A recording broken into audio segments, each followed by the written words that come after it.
Chris and Sabrina with The Link. Here on Breeze 93.9 FM. You need a minute, darling. I need a minute too. 'Cause I've been grinding gears through all these years in love with you. You needed something, darling. I needed something too. While you were searching around for the answer right in front of you, I said, the girl, you're running all your makeup. You got what you want and I was trapped in the middle. And in my mind, you know I won't make up a fumble with my lyrics like I'm stuck in a riddle. I said, girl, you're running all your makeup. You got what you want and I was trapped in the middle. And in my mind, you know I won't make up a fumble with my lyrics like I'm stuck in a riddle. Say, we're burning up with that island fever.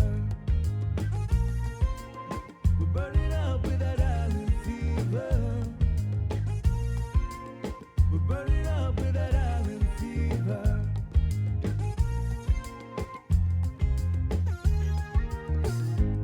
You need a minute, darling. I need a minute too. 'Cause I've been grinding gears through all these years in love with you. You needed something, darling. I needed something too. While you were searching around for the answer right in front of you, I said, the girl, you're running all your makeup. You got what you want and I was trapped in the middle.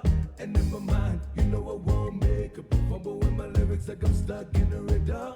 I said, girl, you're running all your makeup. You got what you want and I was trapped in the middle. And in my mind, you know I won't make up a fumble with my lyrics like I'm stuck in a riddle. Say, we're burning up with that island fever. We're burning up with that island fever. We're burning up with that island fever. I was sick of each other, but you don't wanna be alone. And when we're under the covers, you don't wanna let it go. All energy is borrowed, and at the end of this life, we'll have to return it. So who are we to just burn it? All energy is borrowed, and at the end of this life, we'll have to return it. So who are we to just burn it? I said, the girl, you're running all your makeup. You got what you want and I was trapped in the middle.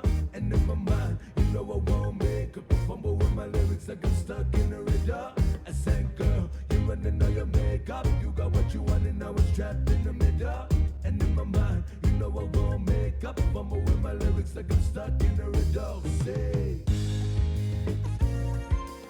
we're burning up with that island fever. We're burning up with that island fever. We're burning up with that island fever. We're burning up with that island fever. She got me hurting, yearning, tossing and turning. We're burning up with that island fever. The way she's good for my body, but she's bad for my soul.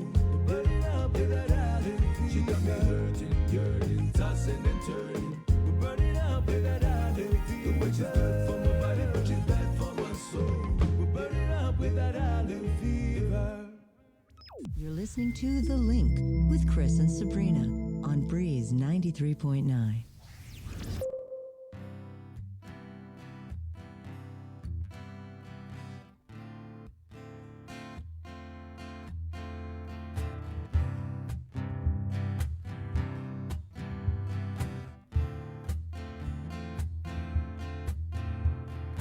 I know we only met a few days ago,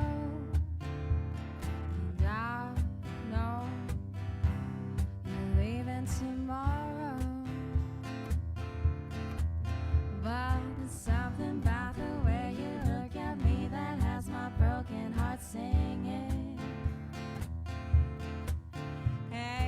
try so hard to keep it to myself, but it's so hard to do.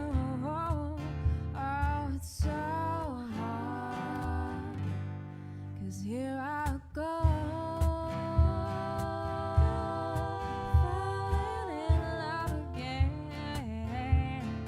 Here I go, wanting to be more than friends, and I try to heed the warnings. You'll be gone in the morning. Say it ain't so, 'cause here I go.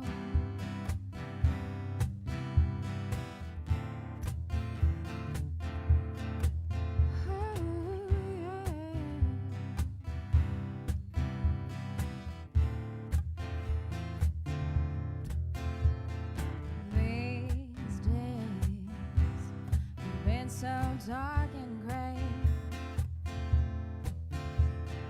wasting my time, losing my mind, trying to chase the rain away.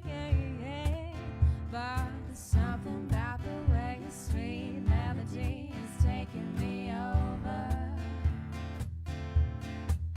And I try so hard to keep it to myself, but it's so hard to do. Yeah, it's so hard, 'cause here I go,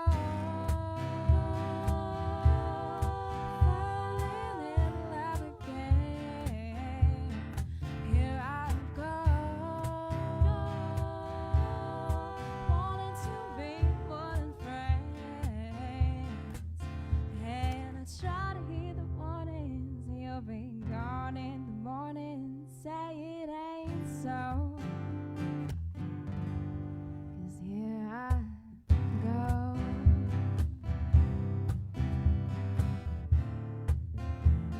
Here I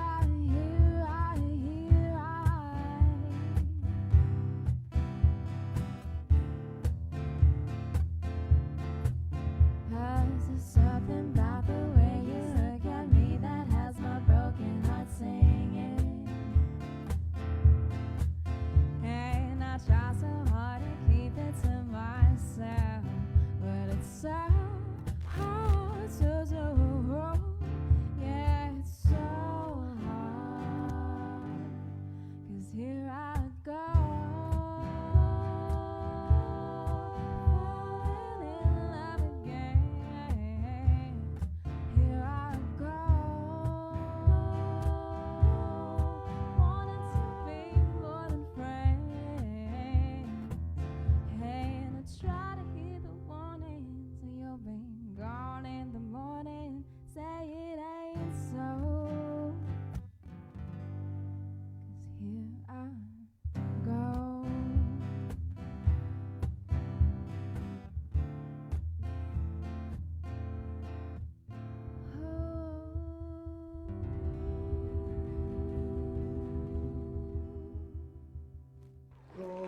Sia uli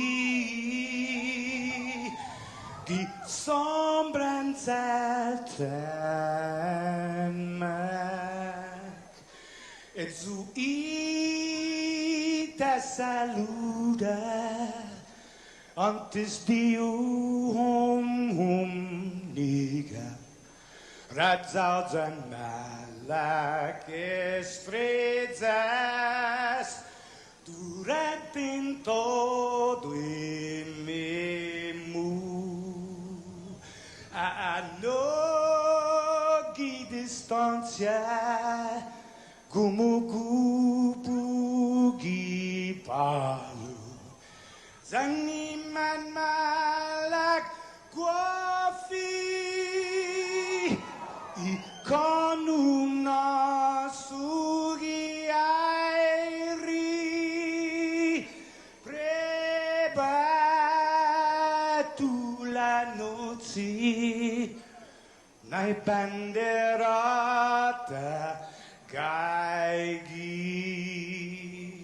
pues atan fanni bandera, kau Esta pagua pumalala Giluk tanu man libri Sentami ti man ko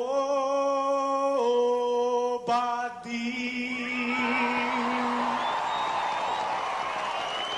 Fanogi tamoru purita nota Kantai matu nanyagi todu ilugat Parai honra, parai gloria Abibai isla sin parat Parai honra, parai gloria Abibai isla sin parat Todo y tiempo y paz para kita Dan gini langit na bendition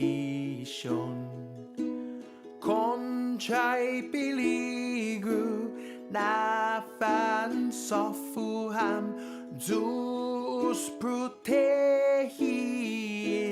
languahon Conchay peligro na fan sofuham Zeus protegis languahon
It's up to you what you wanna do in this lonely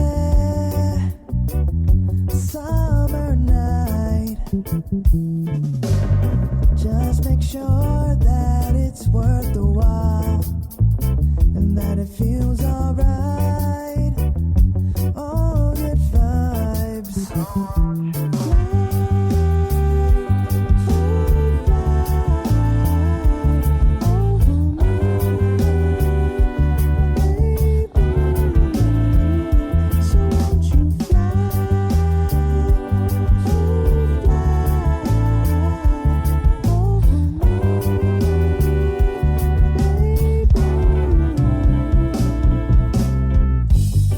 It's alright, everything will be okay when the sunrise dark turns to light. Even when nothing is going your way, when the sun sets, don't get upset.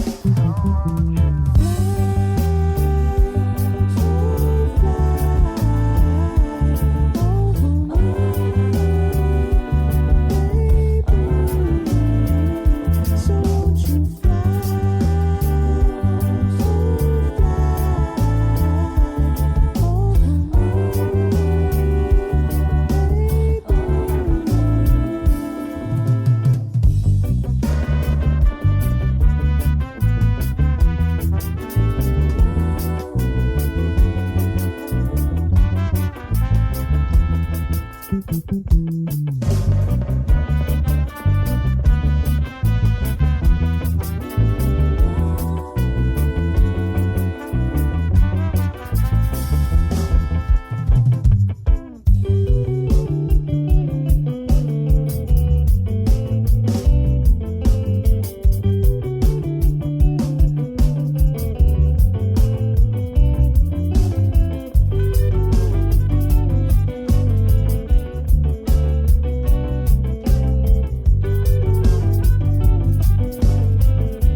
It's up to you what you wanna do in this lonely summer night.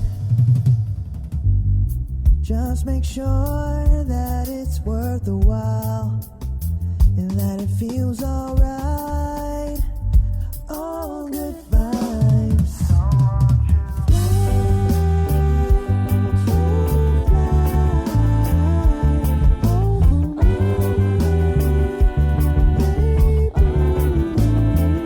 So won't you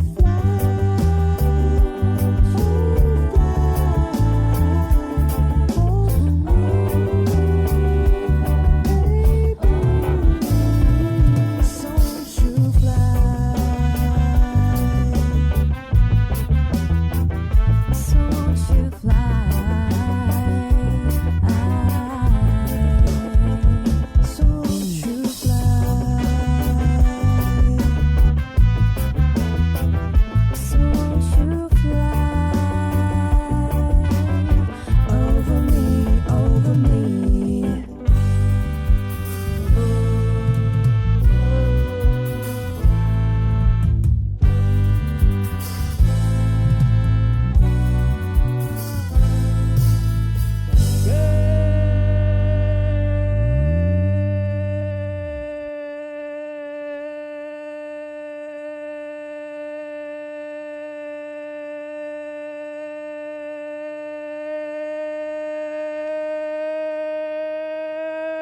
Good morning, Guam. Right on. Morning, Sabrina. Good morning. Good morning, Jason. Good morning. Welcome back, guys. All right. We left this comment up here because this is so wonderful. Dwayne Santa says, when I hear the benediction, it assures me God is watching us. Amen. He's always watching. We always need that, but especially today. Yep. Good morning, Thank you, Joe, Dwayne. sir. Thank you, Dwayne. Good morning, my friend. Joe Sir with the beautiful sunrise cam out here in Hutman. Beautiful day outside. Monday. Wow, that was fast. What happened? Good morning, guys. It's Monday, September days. 20th. Yeah. that was quick. So did you guys have the talk this weekend with the kids. with the kids? Yeah, About the school. They're mad at the governor, first of all. Oh, your kids are? Well, yeah, because, they pay attention. Their dad's in the media. So they don't get it. No. It's 6:24. How are you guys doing out there? Monday, September 20th. Is anyone back in school today? Yes. Wow. We actually put a article up on KUM.com. Put it on all of our social media platforms too. This one took off like wildfire, and as you would expect it to. But the Archdiocese actually released a schedule of all the Catholic schools that are returning face to face at some point. Some returning as late as next Monday. As for today, just going down the list right now, Dominican Catholic School in Jigo and the Dominican Child Development Center in Ordet are resuming face to face this morning.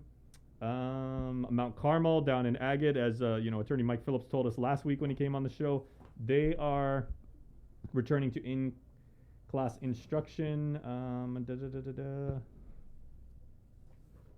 Was it just those ones? I believe so. Yep. GDOE next Monday, right? Yeah. Right. And then Bree and Joe Sir both have little ones that go to St. Anthony's, and they Correct. are next Monday. No, No, Thursday. this Thursday. week. I'm sorry. Thursday. Is there an option being given to the parents at St. Anthony? Yeah, Joe Sir is Joe Sir is Princessa, right? Yeah. The youngest in the family of two, like the shining star in his eye and everything like that. She has opted, right, Joe Sir, if you don't mind me she has opted to stay home and do distance. Right. Okay, so And Bree, you didn't know that, right? No, I missed the meeting on Saturday. Mm. yeah. What about your boy, Bree? My son's not vaccinated, so I'm still on the fence right now. Yeah, neither are my three little ones. Yeah. Yep. But thank you, Governor, for making that decision for me. It's appreciate it.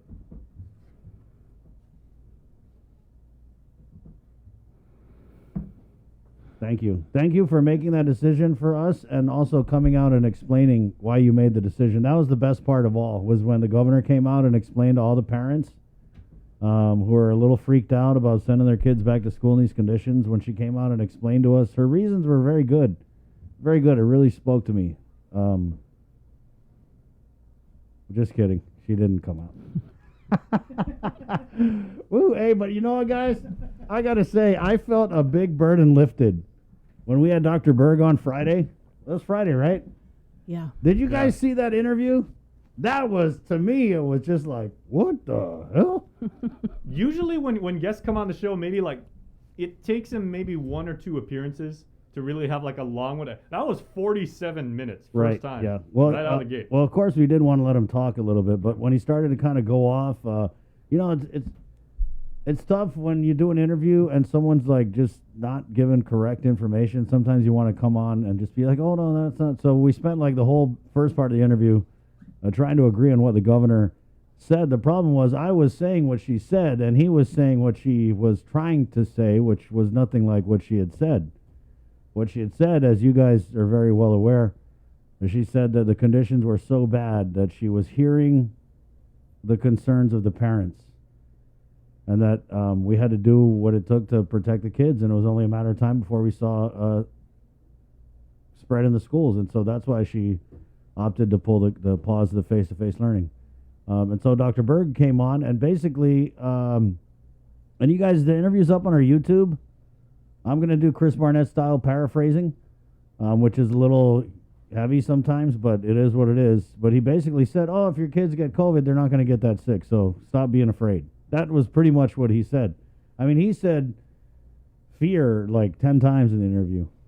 And actually, if you guys want to see, again, this is like our new feature, and we're really, really loving it, because Tomas Manglone, who's now back on island, back where he belongs here in the newsroom, he does these supercuts every morning. Yeah. So there yeah, are yeah. link bites. It's already up, and they're up at 6 a.m. every morning. So if you want a very abridged, a condensed version of that 47-minute interview, hey, you may be making breakfast, you may be getting ready for work, you may be getting your kids ready for school, whatever the situation is. If you just want to see, the highlights of that, go check out our Instagram story, and it's up there. Yeah. Yeah, so he basically was saying, don't be scared. That, when the kids get sick, mostly though, it's not like, 80-20. It's more like, I would say 55-45. They're mostly asymptomatic when they get sick. But I just don't like people telling me how to feel. I just don't. I feel like people, are they afraid? Of course, we're talking about your kids. They're unvaccinated. They've been drilling it into our head that this is a pandemic of the unvaccinated. Yet somehow we're not supposed to connect unvaccinated with our children, but they are unvaccinated. And so, of course, any parent would feel like a little bit of trepidation, anxiety. It Right. still makes me wonder how GDOE, do they even have enough people? Because when you see the JIC, there's a lot of GDOE employees that are still testing positive. Right, and then so they're testing positive, and then their close contacts got to also be quarantined. Yeah, I don't know. And even though your child might be going to school and there's no clusters, right, in the school, at least that's what they're saying. Yeah. But what if they do come in contact with somebody and bring it home, Yeah, I mean, that's my kind of fear. my fear is that it's rampant. It's so rampant in the community that according to Dr. Berg, they can't stop the spread. And so we've got all these people out here in the community now are going to be migrating back into the schools, into the work setting. We'll just pray to God that, because I've been to the public schools after working hours, and they're all like, mask off, hee hee ha ha, And so we just pray, God, it's a lot to put your faith in fellow human beings to keep your kids safe. Well, we did have a comment here, and to me it's kind of a key comment. Anicia C. Palomo comments, the students are already online. They should give the parents the option to leave them online until this surge goes down. Totally agree. And that's something that if the governor mandated a return to face-to-face, if she had it in her heart to worry about how we feel out here, she should have mandated that they preserve that option. I mean, because she's already telling the schools what to do. She might as well tell them what to do. Hey, let the parents pick online if they want, because Anisha's right. A lot of people are already on online. I wonder how the staff feel about it, too.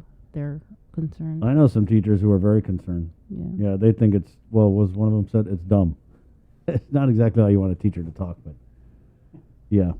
But you know what? It is what it is, and it's happening. It's happening on Monday. But one thing that I think It's happening today. no this one week. can disagree with is all of our thoughts, and you were mentioning prayer, and I think all of our thoughts and our prayers and our motivation and our encouragement are for the students, the staff, the faculty at Dominican Catholic School up there in Jigo and the Central Dominican Child Development Center, and down at Mount Carmel. So, we hope the students go there, have fun, get your game face on and everything like that, but to keep your wits about you, stay aware and do the right thing. Well, I'm pretty sure the kids, we got some smart kids on going. Yeah. They know why they were out of school for 2 weeks, and so hopefully they'll be just a little more cautious. I'm kind of the mindset, I mean, I get where Dr. Berg is coming from when he says, we can't live in fear because that, there are, physiological. I just think it's effects. funny when they say you can't live in fear, and they've been telling us how scary this is for the last year and a half. I mean, now you don't want us to live in fear anymore? See, that's my thing. I've always believed that, this is my personal thing. And but living in fear, we're not living in this,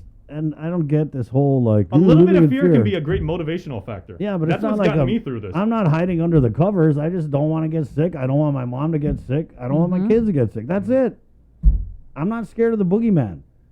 And it's so annoying when you get these people that quit living in fear. Sheep. I'm not scared. I just don't want to get sick. And I don't want my mom to get sick. I stay with my mom. She's elderly. Me too. So that's it. Am I scared? And see, that's the situation I'm in for, the back to school thing because my mom, who is a senior citizen, will be heading back to class at some point. Yeah. And so, especially and I had that talk with her. I mean, especially for parents with like joint custody, it's like you get what they do at their mom's house, who they interact with there, and then it's a lot of interactions, and so we're only adding more. With school, obviously. Dwayne, I know you put in a question regarding the HEPA filters for GDOE. The HEPA filters aren't in the classroom yet. There was a protest, I believe, so they're reissuing the RFP for those filters. But I don't think that was a big John, section of our interview with John. Right, but I think John was mentioning that it isn't necessarily a requirement, per se. It just makes parents feel like, oh wow, they got HEPA filters. Right, but they've done other sort of changes. They put spend up- millions. Because yeah. they said Yeah, they they said put the the- proposal was issued and then there was a dispute that had been filed. Right, Yeah, but they so put had up to like start the whole thing over. plexiglasses and put up canopies, etc., Yeah. to address some of the concerns with social distancing. Because I think a lot of us saw all those pictures from before. Right. Yeah. So, and when they do go back, I mean, cohorts, they're going to split the student load. So there theoretically should be less kids on campus, less kids on the bus. But I want to go back to Dr. Berg's interview. Rosemary commented in, the underlying message from Dr. Berg is that the community's behavior allowed the spread to happen. So it's the community to now do what is needed to fix this. I kind of got the takeaway that the plan here, and Dr. Berg pretty much confirmed that, was that they can't stop the spread of the virus. It's so widespread that all they can do now is just kind of identify the positives. But like I said, I felt a big burden lifted because, for the last 6 weeks, we've been asking, what are they going to do to stop the spread of the positive cases? And after that interview with Dr. Berg, it became apparent that, by happy accident, this virus is spreading so much that we might get that natural immunity, where you just let people get sick and, Yeah, I actually have the story in the newscast. Yeah, okay, sorry. And you basically choke the Thank virus you. out because you give it nowhere to go. Right. So it flames out. We'll talk about it after the news. Yeah, Jeff. but what's also interesting? I was thinking this weekend because I went out for like a weekend drive just to kind of clear my head, and there weren't a tremendous amount of cars on the street like you would normally see, even in these days over the past few weeks. I think it has kind of waned, at least with the eyeball test. Joser was saying in his parish, of course, where he does audio-visual, mass was not as well attended as it normally is, Joser. I know I was sharing the cathedral's mass, same thing there. So with fewer people in the streets, at the malls, at places of business and everything, where the hell is this stuff coming from? It's coming from household and intra-household spread. And according to Dr. Hoa, the bars and Dr. Ann, the 18 to 39s. Right? Yeah. Mm-hmm. And Division of Environmental Health, and they're coming on today. There's a couple of videos that are going around They're this coming on. weekend. Environmental those health. were Yeah. wild. You saw those videos of the bars? Well, there's how many Talk about fear-inducing. how many ships were in? Is there just one or is there a There's 4. It's all part of that British Royal Navy. Right. So, but they've stepped up, security down in Tumon. didn't really look like it. Yeah. Well, it'd be interesting to see if there's been any tickets or anything. That's Yeah. Citation. Because I Yeah. reached out to Art last night or yesterday, and I was like, "Hey, did you get these bar videos that are going around?" He was like, "I got 2." And so I didn't send them over. "Oh, send them over." Yeah. Oh, okay. 6:37. You want to do the news now? Oh, yeah, sure. Yeah, let's go. Sorry, Yeah, does, okay. I'm sure all navies kind of within reason kind of work the same. Does the British Royal Navy? Do you guys know? Do they have shore patrol as well? I don't know, but there's 'Cause I a know lot that's an of American lot of Navy thing. people out there looking Yes, for they their. do, because do. that was part of the plan with Yeah. GPD. They put a new shore patrol at Tumon Precinct, right? Mm-hmm. I saw something on social media. Remember how there was that video last time the ship was in, where they destroyed the Savage Sandwich Company sign or whatever? Yeah. I saw this video. It was on my friend James's Facebook. But it was these military dudes. I don't know if they're Navy or American or whatever, but they were holding those big Japanese lamps that hang outside a lot of the Japanese restaurants in Yeah. Tumon. Yeah, they had a big one with the writing on it. It's like red. The paper ones? Yeah, it's like kind of Yeah, a big. Yeah, they were carrying that thing around. Oh gosh. So sorry. Before we start, I just wanted to share one thing. Before, did you guys see our dear friend Maneka de Oro? She's been on the show, more than a dozen times and everything. She had an interesting Facebook post on the weekend, and she said, and I'm paraphrasing her. She goes, "Is the Guam COVID app still being updated, or if people are testing positive, are they even registering it anymore?" Because she goes, "I'm not getting anything about it, and I run it." Yeah. And that's interesting because so many the purpose of that app is, we can have 10,000 people running the app. Yeah. If everyone's not registering, when I'm they do test guilty. I positive- deleted it. I'm guilty. Yeah. Sorry, guys. Sorry. And that's not a technical issue. That's a social issue. Well, to me, it's an issue where they weren't talking about it anymore, so I thought we gave up on it. I was like, oh, they're not talking about this anymore. It doesn't look like anyone's even using it, so okay, later. I thought that was a really wonderful point that she brought up, though. Peace out. Peace out. Let's re-download Pokemon Go. Yeah, 6:38. We'll get into the news. Obviously, there's a lot to talk about today. And here's who's coming up: Senator Frank Blas Jr. He's got a bunch of stuff going on and off. Mayor's Council President Jesse Alec will do work week weather on this Monday. Tomas Maglotny with your daily question. Dr. Hoa coming in to chime in. He's got a lot to say. Trust me.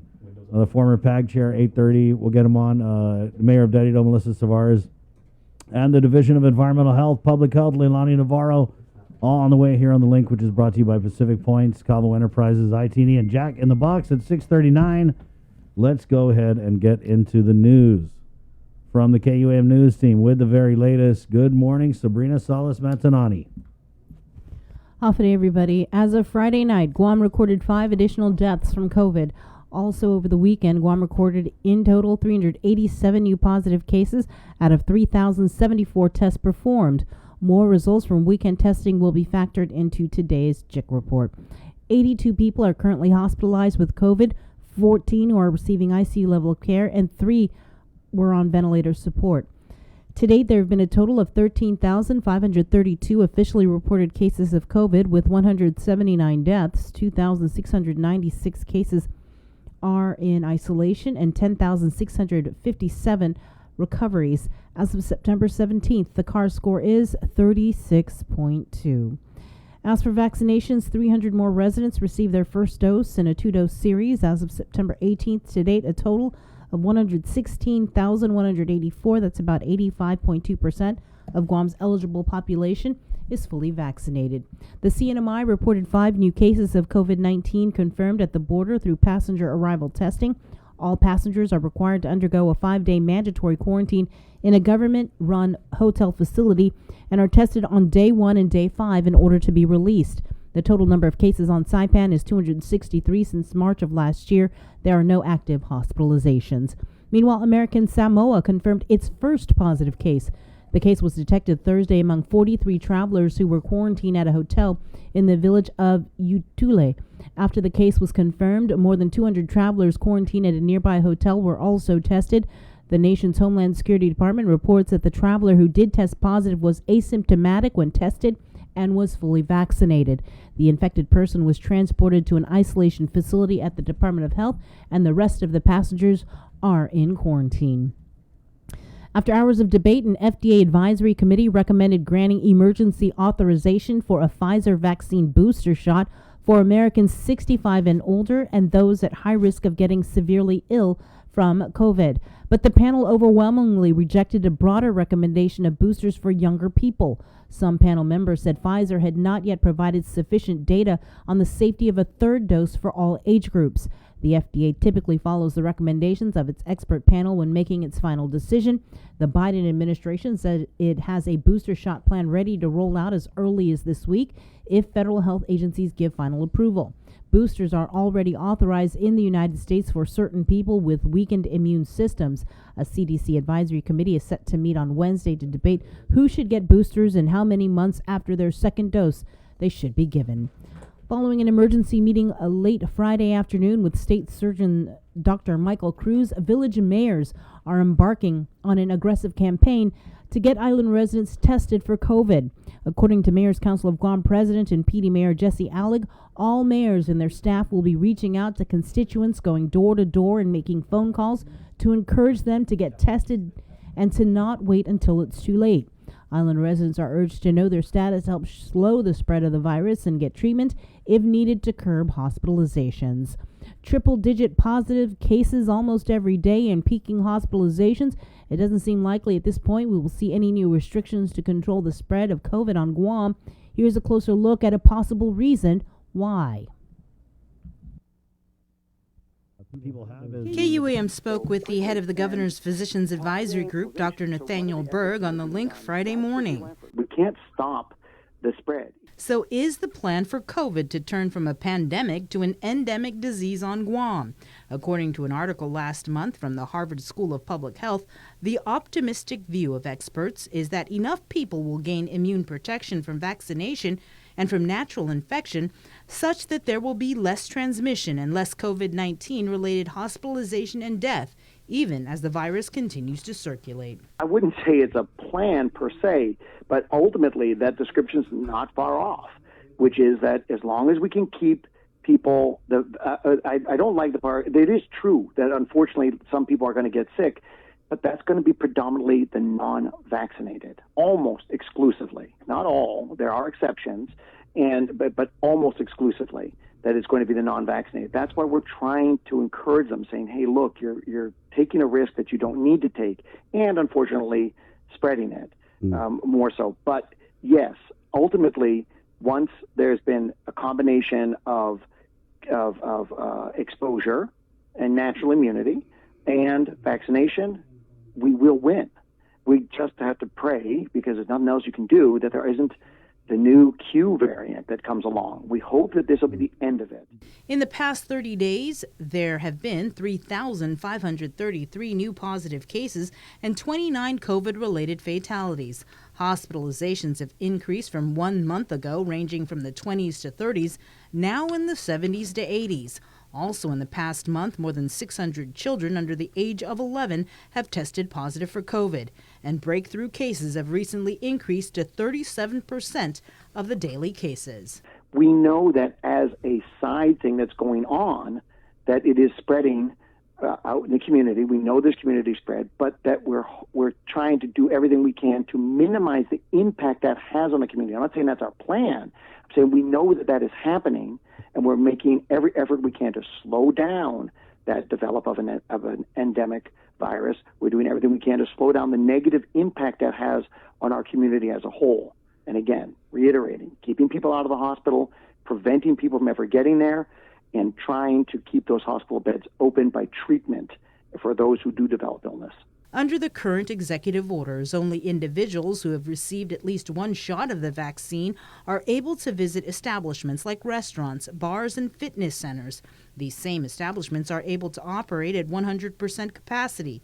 Additionally, social gatherings are allowed for a maximum indoors for 10 vaccinated individuals and outdoors 25. The governor has also mandated all employees in the executive branch and private sector covered under her order be vaccinated or submit to weekly COVID testing.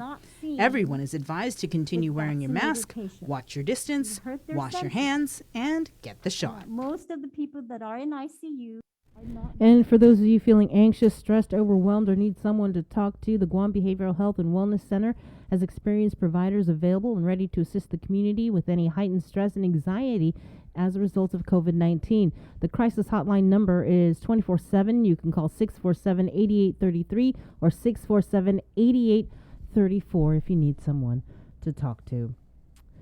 Vice Speaker Tina Rose Munoz Barnes and her family were involved in a serious car accident in Arizona. According to Communications Chief Chirag Bujwani, she is alert, okay.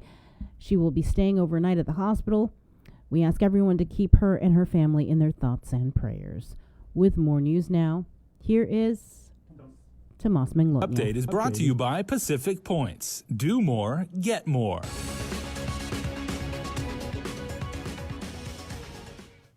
Half a day, good morning everyone. I'm Tomas Manglona with your headlines here on The Link. It's back to class on Monday for schools that are ready to return to in-person learning, but for the Guam Department of Education, they're using all next week to ensure all safety measures are in place for the return of face-to-face. Isaiah Uggan reports. Call it the 3 C's, canopies, cohorts, and cafeteria. The Guam Department of Education will use all of next week to ensure everything is in place for the return of in-person instruction on Monday, September 27th. Deputy Superintendent of Operations Erica Cruz. And we ordered 276 canopies at $168,581. We ordered 976 tables and 7,096 chairs at a total of $226,119.28.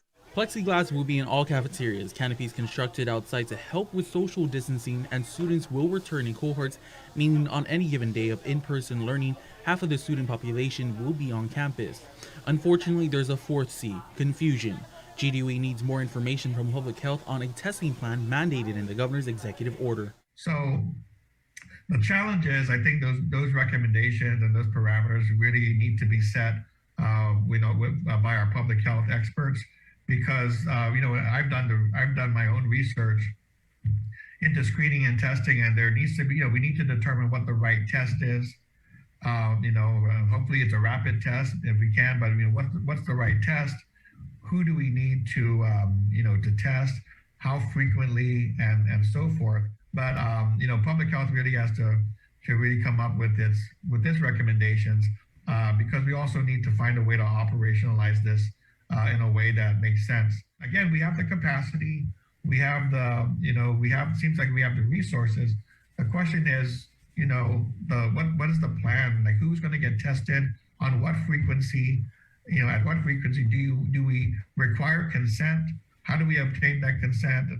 As for interscholastic sports, it can resume next Monday. However, effective October 18th, all coaches and athletes 16 years and older must either submit proof of vaccination or submit a weekly negative COVID test result. Spectators will be allowed at the interscholastic sporting events as long as they are in compliance with DPHSS guidelines. Reporting for Guam's News Network, Guahusi Isaiah Ugin. This week, all GDOE students will remain in online instruction. Then those students who were initially enrolled in the face-to-face will return to in-person cohorts on the 27th. Each school will communicate with parents and students regarding their schedule. And following up on the team from FEMA and HHS here on Guam to help, Daniel Perez reports. Clinical laboratory scientists Thomas Maruna and June Germain arrived on island last week. They are the first of the FEMA team that's come to aid the island amidst the COVID pandemic. Public Health PIO Janela Carrera gave an update on how they've been helping public health to counter the virus. They arrived and there was actually really no training needed. As soon as they get, it's almost like plug and play. There was really no training. They can come into our lab and they know exactly what to do. And that's the beauty of having them here. And so that really helps us, alleviates the burden on us, because we can redistribute our staff and run other specimens at other testing. So like, for example, PCR. With the knowledge that Maruna and Germain have, they will be able to help public health scientists conduct the test faster and efficiently. Although they will only be here for 30 days, Carrera hopes within that time period they can assist public health with other COVID-related matters. Right now, their focus has really just been in helping us with running specimens, and also in collaborating with our microbiologists and our specialists here at the lab. But for now, the focus is really in just helping us with the volume of tests and specimens that we are receiving, especially as we continue to see this surge. With many people getting tested, Carrera added that having experienced laboratory scientists handling the tests is the best possible way to utilize them in order to distribute other personnel where they are needed most. Right now what they're doing, as you can see behind me, is they're running the specimens that were collected from the Teas and Test site. And so it's the Abbott ID Now machines that they're running. And the throughput that we see on average, especially now during our surge, can go anywhere up to like 1,000 a day. So that's a lot of tests to administer, especially when we don't have as many medical lab technicians. As we reported, the FEMA team that was delayed is now scheduled to arrive on the 24th. According to Carrera, once they arrive, they will begin to administer the monoclonal antibody treatments to the people who need them. The Mangilao Senior Center will still be used for the MAB treatments. The status of the Regencov shipment is still unknown as of this time. Reporting for Guam's News Network, I'm Daniel Perez. The British are here. We're zooming in with GPD spokesman Paul Tapao to find out how the Guam Police Department is working to ensure the safety of both the island community and our visitors from the Royal Navy. You're going to see them out in 2 months. You're going to see DPHSS along with our GPD counterparts are going to be visiting the hotels and ensuring that there's an understanding and a reminding them that, we still have to follow the governor's executive orders. GPD spokesman Paul Tapao explains how the Guam Police Department is working hand in hand with the island's leading agencies and the British Royal Navy to ensure safety and security for Guam residents and the 2,200 sailors while docked. We usually coordinate too, not just with the Guam Police Department, but also with the head officials within the government, to include those that are associated with the Guam Hotel Restaurant Association. 100 contractors were flown in to perform maintenance work on the ships. Her Majesty's ship, Queen Elizabeth, HMS Kent, HMS Defender, and Royal Fleet Auxiliary Tide Spring. And Royal Fleet Auxiliary Tide Spring will be in Guam's waters until September 26. You're not going to be releasing everybody that's here out and about in Tumon or respectively out and about in town. Tapao ensures that the visiting party is fully aware of the COVID mitigation procedures and the measures Guam is taking to deal with the coronavirus. We also shared with them some of the aspects of the executive order that's in play, some of the restrictions that are in play with the island. All members of the Royal British Navy have been vaccinated for COVID. Tapao reminds everyone that Guam has been a long-time welcoming port for all kinds of visitors, and that the ships will be an opportunity to gauge how the island can reopen. It helps with the economy, and it really does, showing our true Hafaday spirit to our visitors alike. And we just want to remind our community out there to please, take care of each other, stay safe, and we can get through this. That's it for now. We'll see you tonight for KUM News Primetime. This news update is brought to you by Pacific Points. Do more, get more. In regional news, CNMI Governor Ralph Torres responded directly to his Lieutenant Governor Arnold Palacios' damaging testimony at the legislature. Once again, here is Tomas Manglona. I didn't throw him under the bus. He ran in front of the bus. Palacios says the governor should speak for himself to clear the air in the legislative probe into his administration's spending. And at a press briefing this morning, Torres sounds off. I've told them since the beginning. I said, hey, call me in so we can hash this out and answer those questions, the concerns that you have. Yet it's been several months. They never did that. They're choosing to go this route. They brought in officers. They brought in people that subpoenaing other people, and yet they haven't called me. So apparently they already have a goal, an agenda before all this process. He'll wait until the subpoena, which was approved by the House committee, reaches his desk. He testified under oath. Would you say that he gave a truthful testimony? Well, I guess he'll be, if there's anything that is inaccurate or incomplete, then we have to see that. I don't want to be the one to say whether it's accurate or not. Committee Chairwoman Selena Babauta says more witnesses are on the way. We still have to go through a few other witnesses for the JGO hearings before we issue the subpoena for the governor. Next Tuesday, we will have Gary Camacho, Executive Director for the Commonwealth Utilities Corporation, and he was issued his subpoena last Friday, a week ago.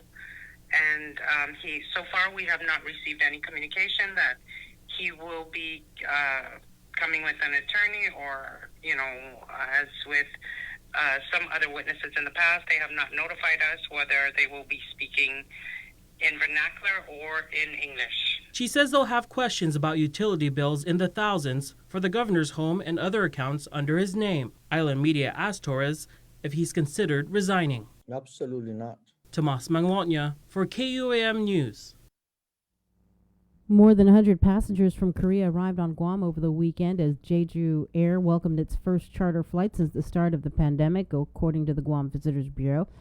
In commemoration of Jeju's first charter flight, GVB hosted a greeting service in partnership with the airport.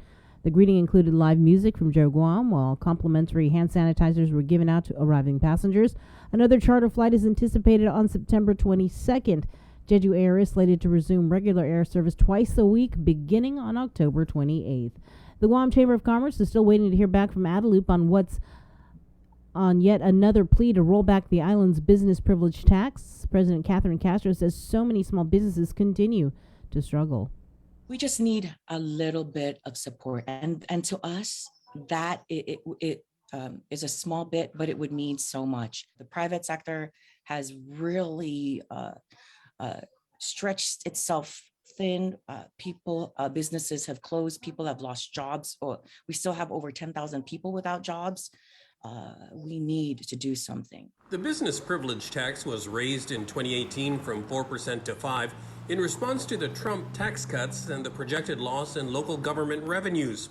It was supposed to be a temporary increase, but the governor has said she opposes a rollback, and attempts by the legislature have also failed. Castro says since the pandemic, GovGuam has benefited from hundreds of millions in federal assistance.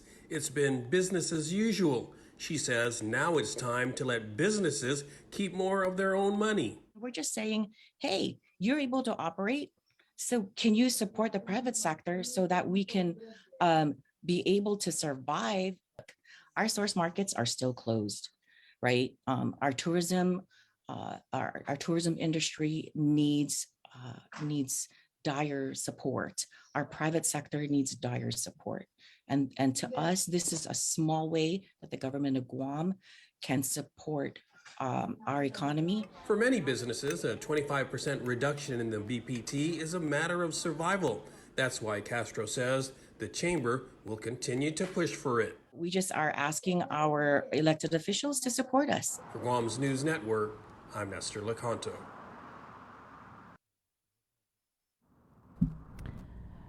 With more news now, here is your news in Chamorro with Kim Concepcion. Buenas updates to get some to be finut sa morgan ni KUAM News. Presenta ni Familian Mizo gi First Hawaiian Bank.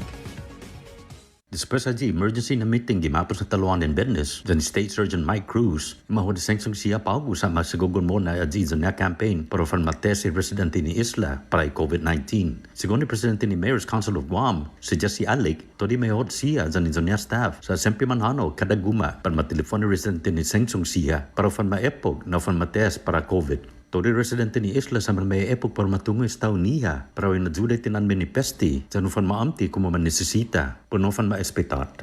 Otro masasunto, si John Dwayne Haddock Jr. nugunin policeman dan bolero ni Major League Baseball sa pligwi na guilty po kinantindisan package ang benenu. Matsaki si Haddock na mangagat ga package giyon parking lot gisa tamuning gi Julio na mes. Masoda ni polisiya on packing 45 caliber no gaibala dan extended magazine. Tres na bagi niya sa gunin si meth, Pedro Xanax, dan pesador gi kustant niya ni Claude Atilong. Ano gidokumento ni korte na admiti si Haddock na expire lisensya ni Pakinya za amo di package amigunya ang magumento sa niya niya. Machar si Haddock for possession of a Schedule 2 controlled substance, possession of a Schedule 4 controlled substance, possession of a concealed weapon, dan possession of a firearm without a firearms ID. Todos di siya sa minatries grado na felony. Masasunto, ikomite ni legislative rules sa Manali igimapos na Webis pro managwa agenda para session September. Dos na mas preciso na artiklo sa tinigi Senador Josan Augustin. Uno sa naturisa managwa sa lapi para designa sa nihin sa nuevo na hospital ni para mafanaan the 21st Century Medical Center of Excellence. Segundo sa para managwa sa lapi para ma-designa sa pamahat sa nuevo na tribunal ni mafanaan ang Department of Corrections Modernization Act. I-session sa ma-schedule para 24 de September. Yuto mo na sunto gin ni KUM News kifinot sa Moro para paugo na Lunes, mas kisento na pasahero gin ng Korea sa manmatumagiguahan gi agan Sapalu, ane manay benido Jeju Air, ifinit na nafletin niya charter, disti itinituhin ni COVID-19 na pandemic, sigon ni Guam Visitors Bureau. Sa pudi para maselebra STA premier na charter flight i Jeju, i GVB sa masusedi i greeting service ni AB-1 International Airport Authority. Azo na binido sa sumanod ng Danjo Guam, mentas mamanan na ilibadi at hand sanitizers para zaman mafatumagi na pasahero. Mananang ka otro na charter na fleti, gide 22 gi September. Pero tutundi no ebu at Jeju Air na Exhibition Baconairi para magiguan dos biyahe gi semana, gide 28 gi Oktubre. Para Guam News Network, Gual si Kim Concepcion. Yasuto ifinut sa Moro sa presenta sa ninafatto ni Familian Mizo gi First Hawaiian Bank. Say hello to the First Hawaiian Bank mobile app. Want a better look at your spending? With Money Map, you can automatically create budgets and manage where your money is going. Know when you have a green light or when it's time to slow down. Maybe cook more meals at home this week. Set your goals. Track your progress and find your way to exactly where you want to be with Money Map from the First Hawaiian Bank mobile app. It all starts with yes. We know you're tired of hearing about COVID-19. Some of you are probably wondering whether this is ever going to end. However long it takes, we all have to do our part, including our children, to hold the line. You can protect yourself and your family by getting vaccinated. And if you're already vaccinated, don't let your guard down because you can still give and get COVID-19. And if you're not vaccinated, remember that if you catch the virus, you could suffer more severe complications. At the end of the day, it's the choices we make to protect ourselves, our families, and our community that will control the spread. We know it sounds repetitive at this point, but again, wash your hands, watch your distance, and wear your mask. Together, we have to hold the line. KUAM TV has been on the air for 65 years. 65 years of growing, changing, and adapting to the needs of our local community. 65 years of making you smile, laugh, and cheer, and being there for you in times of tears and heartbreak, and learning to heal together. We've kept you on the edge of your seats, been a trusted source for you to turn to, weathered many storms together, and celebrated life's big moments. And now at 65, we celebrate all the firsts we brought you over the years and all the firsts that lie ahead as our world changes. KUAM TV, celebrating 65 years of firsts on Guam. The KUAM Podcast Network is back and on demand, featuring a great variety of podcasts from our island and region, including culture, lifestyle, awareness, crime, politics, commentary, comedy, and entertainment. Available on most streaming platforms. The KUAM Podcast Network. Subscribe and listen now.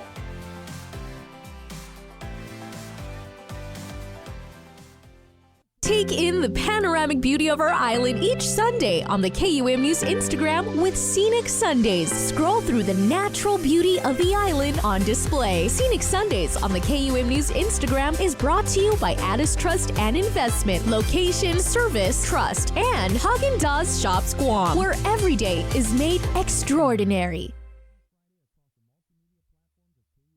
Uno Mixed. We're mixing it up on the last Thursday of every month with a look at lifestyle, entertainment, food, and so much more on the stations, networks, and digital platforms of KUAM Communications. Uno Mixed is presented to you by Docomo Pacific, Better Together, and Pepsi. KUAM's multi-platform morning show, The Link, just got a little more delicious with Feed Me Fridays. Chris, Sabrina, Jason, and the rest of the morning crew will take some time off each Friday to talk, taste, and tempt you with all the latest and greatest food and drinks on Guam. Old faves, new hits, and everything else we can put in our bellies. It's Feed Me Fridays on The Link, brought to you by King's Restaurants, Ruby Tuesday Guam, and Devondale.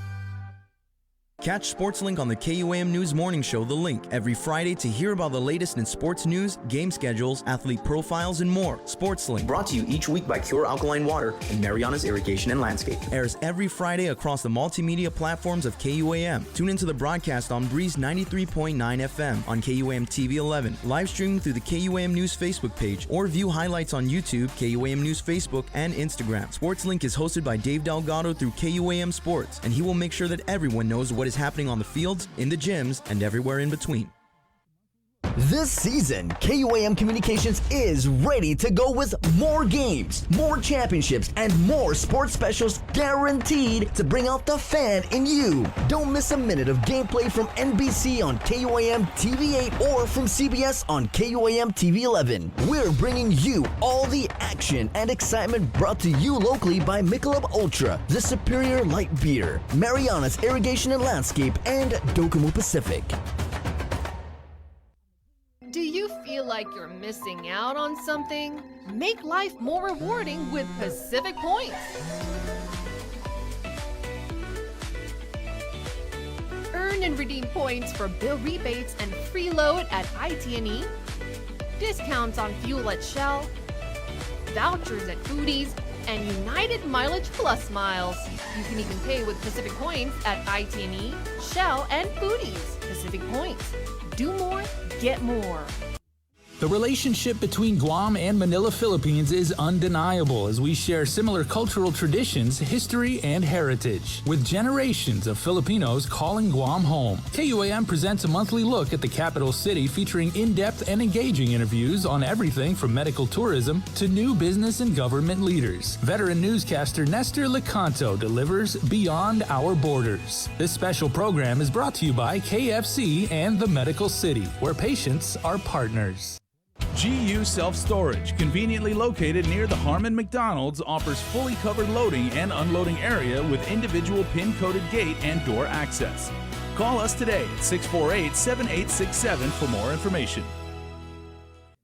This season of The Voice promises to be the best one yet, with singer Ariana Grande joining the star-studded Coach lineup, including John Legend, Blake Shelton, and Kelly Clarkson. Happen to see how last season ended? I won. But that's why I'm here. To get you hyped up for the big premiere, KUAM Communications are giving you the chance to win $500 daily between September 13th to September 17th for showing us how much you love The Voice. All you have to do is listen to The Link on Breeze 93.9 FM or watch the live stream on Facebook Live, and when prompted, call in with your answer to The Voice Daily Trivia Challenge. And then on premiere day, September 21st, check out KUAM Digital for a special bonus question and another chance to win $500. Visit KUAM.com for official rules and regulations. Some restrictions apply. The Voice, brought to you locally by First Hawaiian Bank.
Good morning, 7-Eleven.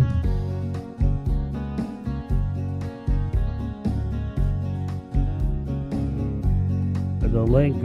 It's Monday, guys. Monday, yep. Anyway, so I feel a big burden lifted, Bree, as we were saying before the news, because we've been asking, right? What restrictions are going to put in place to stop the number of positive COVID cases? And the interview we had with Dr. Berg, basically they said, oh, we can't stop it, guys. So what we're going to do is focus on the treatment and the hospitalizations.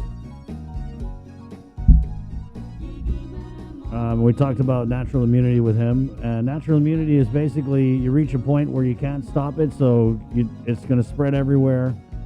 And then what they're hoping for is that we'll get that natural immunity. Well, they call it hybrid immunity because if we have a high number of vaccinated people, then you have like your natural immunity. And then I guess what they're saying, guys, is that the vaccine is a little cherry on top of that. But, you know, I don't know about this plan. If their plan is to just let the COVID spread, I want to be a rebel. I don't want to get COVID. I don't like that idea that we're sitting in a big petri dish out here as part of their experiment. Right? That's just kind of weird. They should have checked those comments before he came on, because that was like, what? So your plan is just to let it run rampant and we're going to get the immunity? That's crazy. That's like crazy talk. That's the stuff you keep in the backpack room. So be safe. I mean, I don't even know. Do I still say be safe? He still said, because Bree asked him smartly, and she goes, so what do you suggest that we do, you know? And she was even saying, she's like, wash your hands, wear your gloves, stay apart. Yeah. And he goes, but in the extreme. So now you got to take it, you got to go next level. I'm not saying triple up like with the because I honestly, I kind of let my guard down this weekend, guys. I only wash my hands 300 times. Normally I do about 400, but, you know, I just feel like, what's the point anymore? Let's bring doctor. Well, I'm only saying this because everybody's a doctor nowadays. It's the Apple It's the AirPods. All you They need make him is look like a a doctor. Google, right? Dr. Senator Frank Blas. I wouldn't want you as a doctor. You're one of those doctors that no sugarcoating it. Yeah, guess what? You're dying next week. Sorry, next. Senator Frank Blas, good morning. Unmute. Unmute, Senator. It's a little early for him.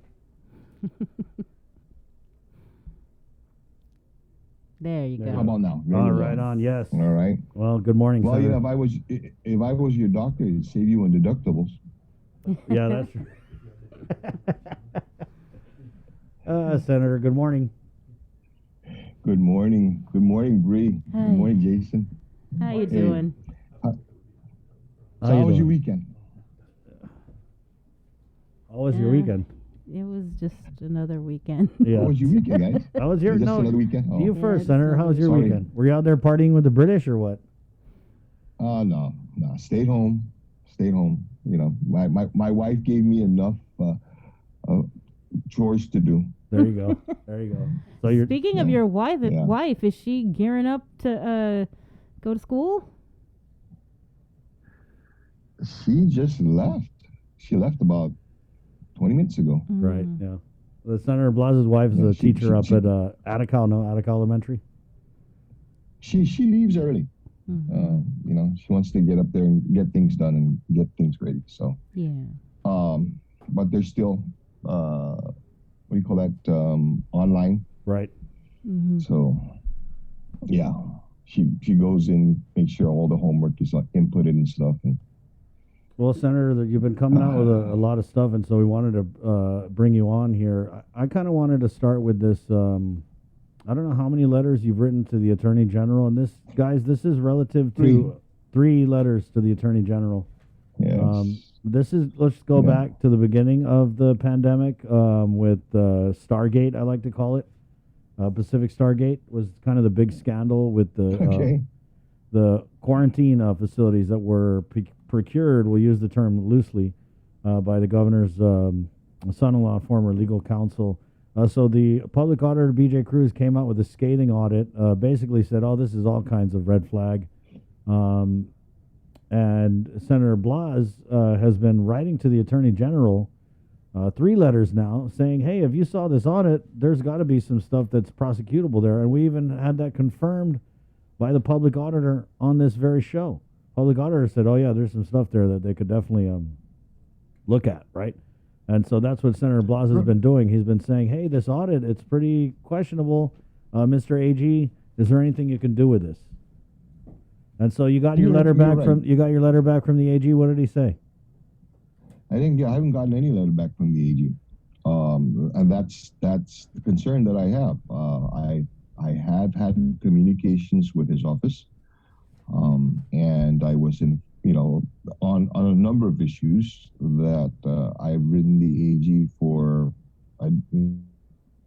opinions for with regard to questions that I had in Guam law, but in particular with this incident, I was told, I think about 3 weeks ago, that he still hasn't had made up or come to an opinion or made up his mind with what action he's going to take, or if any action is going to be taken, and I'm a little perturbed at that. And so I said, look, thank you for calling, but can I get something in writing? And not even that in writing. That what other than saying, well, we received the letter and it's still under review. Okay, there have been many other instances that matters have come before the Attorney General after the OPA report was released, that the AG has jumped on and taken issue with, except this one. And so my third letter, the letter that I sent to him last week, was, come on, guy. I think that the OPA report in itself provided enough evidence, if you will, and information that it warrants some legal action, or at least the pursuit of legal action in these matters. As I stated, in my press release, First off, the OPA's got some. There's experts in there. There's individuals that that's what they do for a living.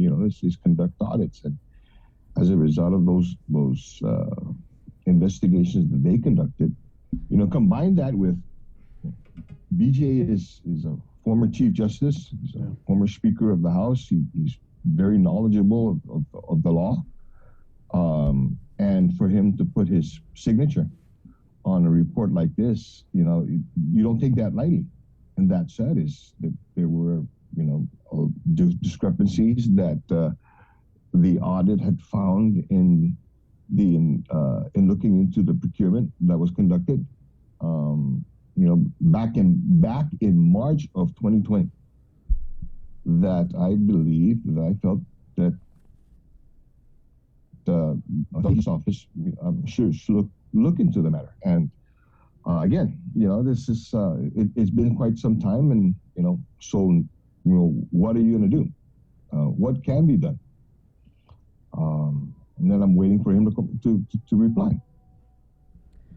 So what happens? I mean, how much longer are you going to give him? I think the people who are waiting for him to reply. Mm-hmm. That's the question. Is how much longer can we provide before we take the next step, the next action? And that therein lies the next question. What action can we take? This is the office, the Attorney General's office, is the office that's elected to protect the people of Guam. So what now? I mean, if I obviously, in my capacity as a legislator, I don't have the authority, nor to be able to take it to investigate for legal action this case, or I can use the legislative process, but what's that going to do for this case? I think it's squarely on his lap. Yeah, and he has to do something about it. The other thing too is I've already had a very short conversation with BJ, that tend to have a little bit long this week. Is okay, now that you've gotten this kind of audit, or if you conduct another audit and you do find other discrepancies in other places involving other entities, what powers do you have, or what can we do legally to go after these individuals with the powers that you have or you don't have? Do we then look at providing or strengthening the authority that the OPA has to continue on with these investigations onto the onto the legal side, onto the prosecutorial side, if you will. Right, Senator. How come you're what do you make of this? That you're the only senator who's written unless I missed it, who's written the AG on this? Because just to read the room, the reading I get is that we're talking about the governor's son-in-law. And it's very personal. Mm-hmm. It's a very personal thing for anybody, right? Anybody's son-in-law, right? It's very personal. Mm-hmm. And so by you writing these letters, it is what it is, though. I totally agree. I think that, son-in-laws, regular people, they all got to be held accountable. And this audit's findings, I think, it's a slam dunk, right? I don't get why the AG isn't moving forward, other than we hear he's got a relationship with him. But you're really attacking her son-in-law. And she takes things personal. So is that maybe why we haven't seen 15 other senators sign on to this thing? Because it's pretty black and white. Well, first off, first off, I think the personalities of being prior law enforcement. A lot of times when you look into these cases and cases like this, it's best to take the personalities out. That way you remove yourself from the emotion and work just strictly on the facts. Now, if the facts take you to, towards individuals that, there are relationships, then so be it. That said, it's never been my, go after the governor's son-in-law. No, it's always been, these are discrepancies that have been identified by the Office of Public Auditor. Obviously, there are some individuals that are involved who these individuals are involved makes, for me, makes no relevance. And so move forward on it. I'm comfortable with that because, you know, that's how I've investigated matters in the past. You know, I've got that experience in those areas. I don't want to speak to why my colleagues, you know, have not also written. They probably says, oh, well, Frank's got it. So, you know, he's a big enough mouth as it is. Okay. So, you know, we can let him handle it because, you know, the fact of the matter is I've been approached and I've had conversations with numerous colleagues on both sides of the aisle who says, you know, Frank, you're right. You know, I appreciate that you wrote to the AG's office. As a matter of fact, I was writing to the AG's, then when I saw you, I said, okay, let me back off. So, you know, like I said, I've had those kind of conversations. You know, as for the others, I don't know. And I'm not going to speak to them, and it's not going to stop me from continuing. I think that at the end of the day, it's what has been contained in this report. It's these discrepancies that have been found. It's these violations of law that have been identified, and something's got to be done about it. And if it takes me to write a 4th, 5th, 6th letter, you know, I'll continue to do that. But at the same time, let me look at other avenues too, of how this can be done. If he does not want, I hate to say this, but very bluntly, if he does not want to do his job. Because this is your 3rd letter, and the fact that the AG's office did provide guidance to the governor's legal counsel, the likelihood that anything will be done doesn't appear to like it's really going to happen. Well, you know, really what he could, you know, what could be done is basically appoint a special attorney general, you know, special prosecutor, you know, outside of, you know, his office, to be able to move forward. I mean, it's been done before. You know, there has been precedents been set. There have been other matters that have come before, not this attorney general, but the attorney general's office, where they've said, okay, this is a little bit too close to our house. We're going to have somebody else investigate it. Now, you know, that said, that's it. Okay, as you had said, Chris, earlier, you know, that the information is actually factual, that there is a very close relationship that the attorney general has with the attorney in question in the procurement. That said, that's not any reason, first off, why you should just put this aside. Stepping aside is one thing, putting it aside is another. And here in this case, it appears like he's putting it aside. What are we waiting for? You know, something's got to get done. You said other avenues, right? What other avenues are you talking about? Because, you know, you've written the 3 letters to the AG. What other things can we do? Legislative oversight. You know, to look into the matters. It brings it into the court of the legislature. That's one of the things that's one of the ways that we're exploring in as far as options. You know, another one is looking to the federal government. You know, looking to the federal authorities and hoping to make a case there so that they can take it on. But, you know, when you do that, it basically puts a black mark, you know, because, you know, on the attorney general, because then the question will be asked, well, why hasn't he done it? And, you know, that's when you say, well, look into the relationship that he has with this attorney. That's probably where it's at. You know, is that necessary? You know, you know, again, that's another option. You know, I don't know. Or I mean, that last oversight hearing, Senator, to do his job. the last oversight hearing on this was like, oh boy. Remember that when they tried to have an oversight hearing on this? Yeah, and it was they couldn't speak because of attorney-client privilege. Right. Yeah. The AG's office. Sure. And for other reasons. And I really hate to say, I was really pondering, on what other excuses or what other reasons may exist for the lack of action that we're seeing from the Attorney General's office.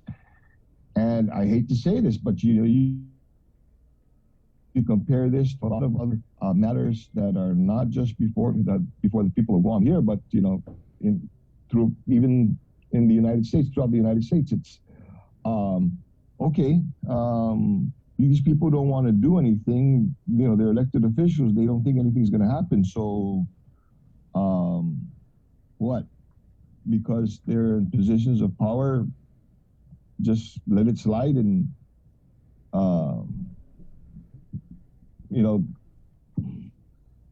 the election's too far away for it to be a concern. Put it up, so there are some people that is going to go ahead and do these actions because they're now in the position of power.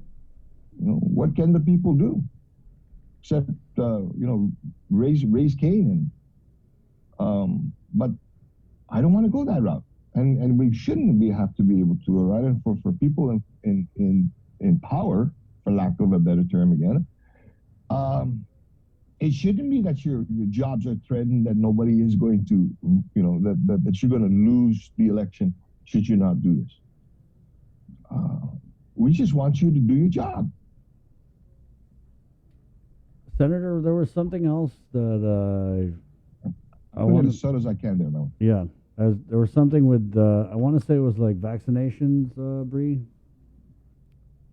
and Department of Labor had come out. Was that your bill? There was some lag on the feed. Can you say that? Yes. So he's talking about the bill that you introduced regarding vaccinations and it mandatory vaccinations.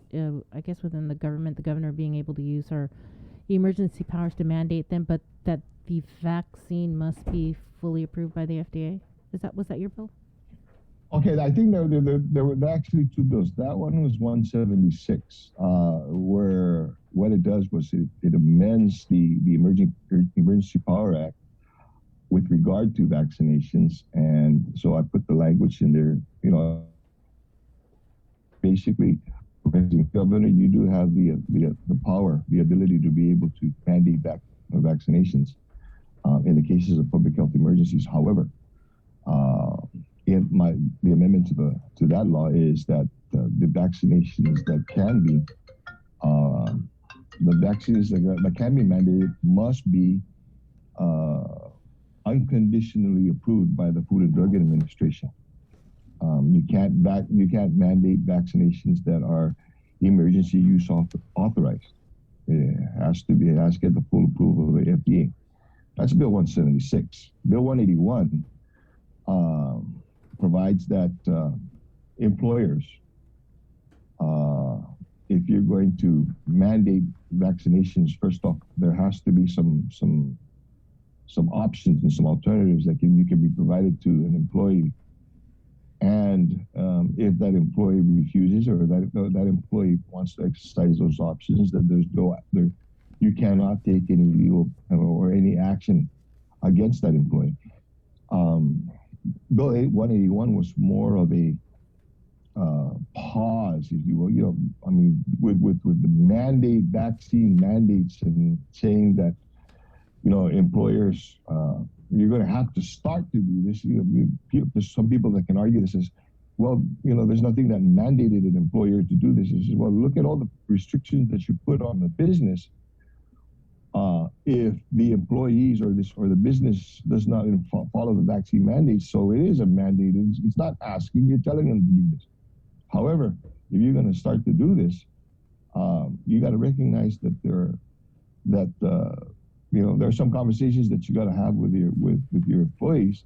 You got to recognize that there's going to be a point in time where you're going to have to accept some liability If you're going to mandate on this employee, should something occur will happen to these employees while following your mandates.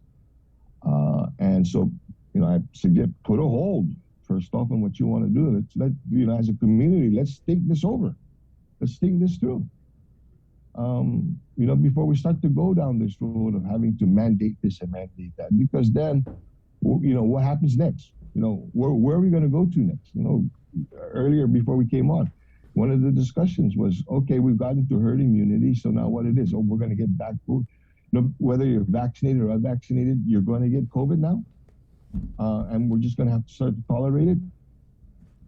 Well, maybe we should start to look at other actions, at other activities. One of the things I found very interesting, Chris and is that almost all of the deaths that have occurred as a result of COVID, it was always with an underlying medical condition.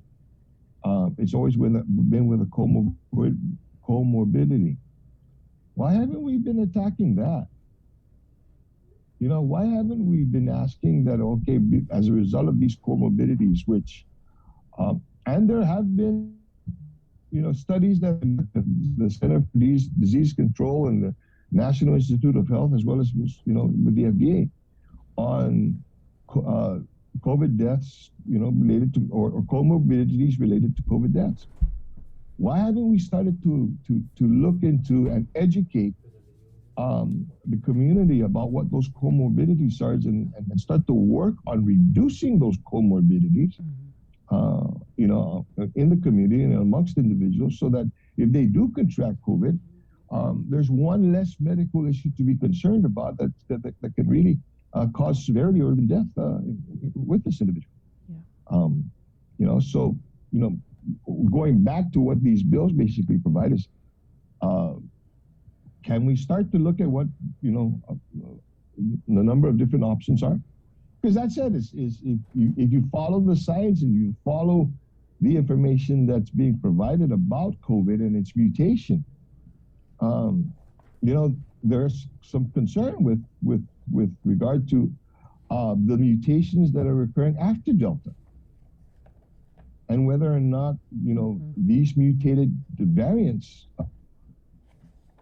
whether or not these are effective toward it. They're still being studied. That said, it's already now with the Delta variant, you can still get it. You can still contract it. You can still spread it, and unfortunately, you can still succumb to it. But you're gonna succumb to it because you've complicated the matter with a comorbidity.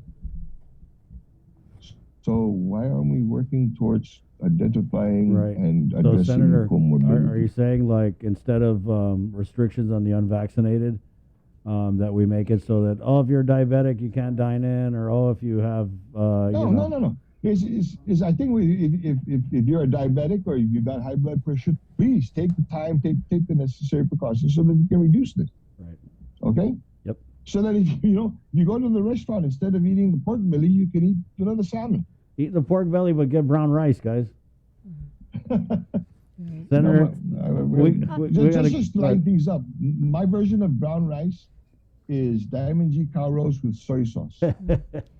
Real quickly, Senator, because we're running out of time, can you give us more information about the TARP resolution? The TARP resolution is TARP stands for Tourist Attraction Rescue Plan. And after discussions that I've had, I, along with other senators, namely Tony Ada, Chris Duenas, Joe San Augustine, and Jim Moylan, we've had conversations with members of the tourist business, the tourist community, and they're really suffering. They've got here. First off, tourism is makes up 60% of our economy, and it behooves us that we try to keep the wheel greased and oiled, so that when tourism does come back, when tourists are allowed to start to come back, that they're not just coming back to Sun Center, because they can get that almost everywhere. As a matter of fact, that's what every other tourist destination is also advertising. But what are those attractions? What are those places that these people are going to say, Guam is the only place where you can go to Valley of the Lati. Guam is the only place you can go to Atlantis Submarine. Guam is the only place you can go to Fisheye Park, or Lupe Beach Club. Some of these other places, and although there have been federal programs and other CARES or RPD programs that provide business assistance, it only goes so far. And a lot of these businesses, first off, when you've got an industry where about 70% of its vendors and its venues have been shuttered, hoping one day to be able to reopen, and then the other, you've got some of them that have closed permanently, and the ones that are remaining open are still operating at a loss. It's being able to provide them that funding that's necessary so that they can keep themselves sustained and keep the people that their employees that they have continually employed, but keep that wheel greased. Keep so that when tourists do come back, it's not a matter of relearning or dusting off the cobwebs. They can hit the ground running. So the TARP resolution requests that the governor, through the number of federal fundings that Guam has since received, which according to government administration officials, was close to about $3.5 billion. Taking some of that money and being able to put it back into our tourist related industry, vendors that work directly and in some cases in the tourist industry, that also that also cater not just to tourists but to our local residents as well, and the members of the military that are here, help to provide them some of that money so they can keep them going. So there was discussions with regards to how much that we're going to ask for. So in the spirit of being able to work together with other agencies, with the government entities and stuff, what we've asked for in this resolution was at least $60 million to help them. Now, mind you, this is not $60 million that's going to a business owner. No, this is $60 million going to a business that can help employees continue to remain employed, the business to remain open for not just tourists to enjoy, but locals to enjoy. But then further is that when the tourists come back, they're still around. Thank you, Senator. That's what TARP's for. There you go. Thanks for coming to our TARP TED Talk. Yeah, I did a lot of talking, didn't I? You did. We're good. You good, Senator? Be safe. Hey, thanks, guys. You're right. Be a rebel. Don't get COVID. Guys, be safe. Right on. 7:42. Yeah, if that's their plan, is to just let it go and let everyone catch COVID, I ain't doing it. At 7:42, we're coming back with Mayor Jesse Allig, as the mayors have now been enlisted in the fight against the coronavirus. We'll tell you all about it. Also, Guadalupe, they just issued Public Health Guidance 23 and 24. It's pretty long, so I haven't had a chance to fully go through it. Right, we're still going through it. Yeah, so it has to do with resumption of school. And then there's also a guidance on gatherings. Yeah, clarification on vaccination requirements and social gathering restrictions. So we're going to get these out for you guys, tell you what it's all about coming up here on The Link. Next, right after the break, Mayor Jesse Allig of the Mayor's Council of Guam. Good morning. Say hello to the First Hawaiian Bank mobile app, where you get smart insights into your finances so you can make smart decisions with your money. With a daily personalized feed, you can compare your monthly income to spending. That's better. Discover where your money is actually going. You might be surprised. See what's essential and what isn't. The more you use the app, the smarter it gets. With insights from the First Hawaiian Bank mobile app, it all starts with yes. The relationship between Guam and Manila, Philippines is undeniable as we share similar cultural traditions, history, and heritage, with generations of Filipinos calling Guam home. KUAM presents a monthly look at the capital city featuring in-depth and engaging interviews on everything from medical tourism to new business and government leaders. Veteran newscaster Nestor Lecanto delivers Beyond Our Borders. This special program is brought to you by KFC and the Medical City, where patients are partners. GU Self-Storage, conveniently located near the Harmon McDonald's, offers fully covered loading and unloading area with individual pin-coded gate and door access. Call us today at 648-7867 for more information.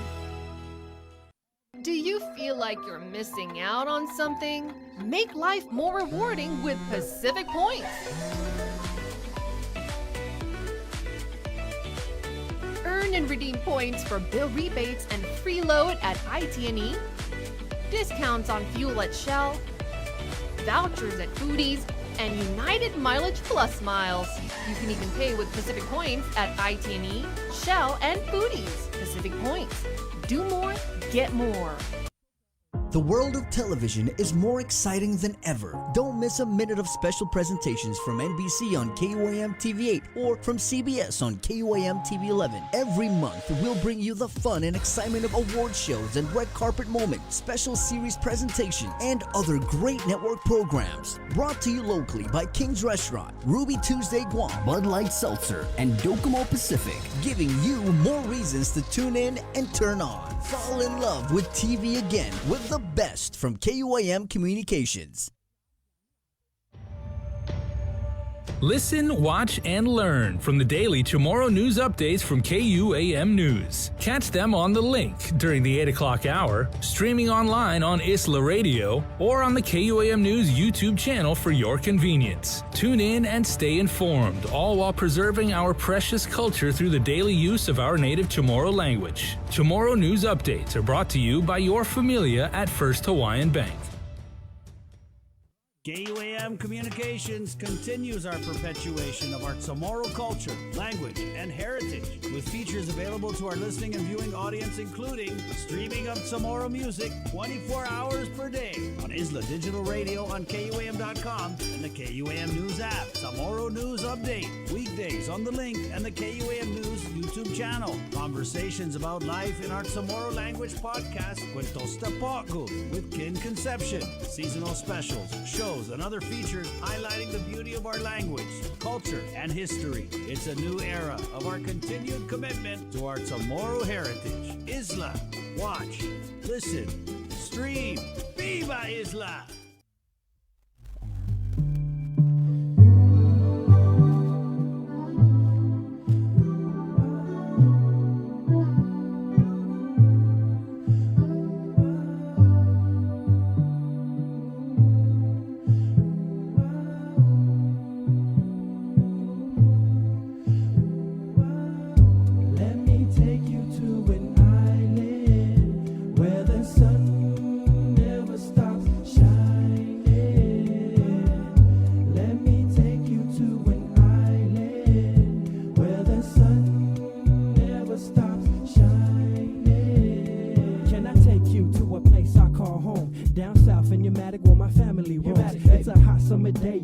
Kicking back, sipping on a cold one. Now what you think about that? That's life.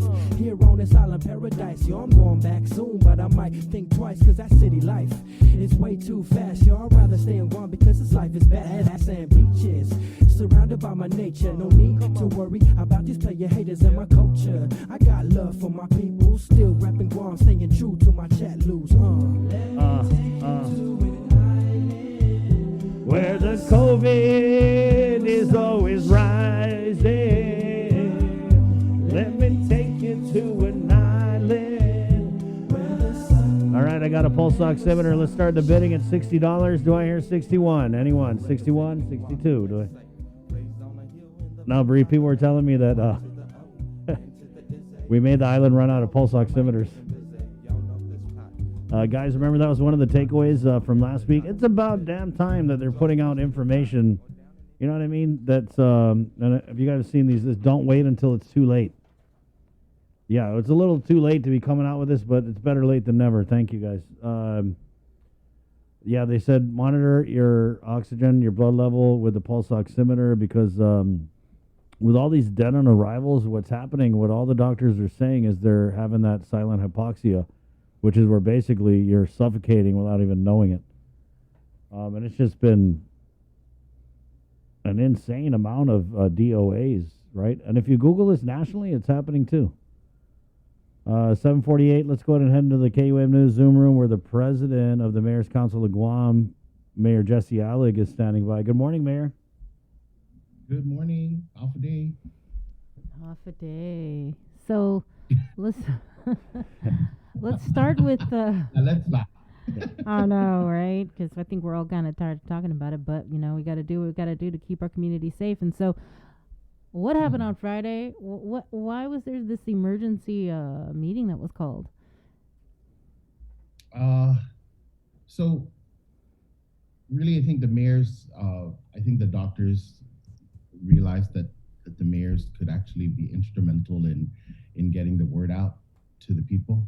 And so, everyone has their own point of view as to how, what to do best with the pandemic. But we're going to focus on asking our residents to get tested, encouraging our residents to get tested.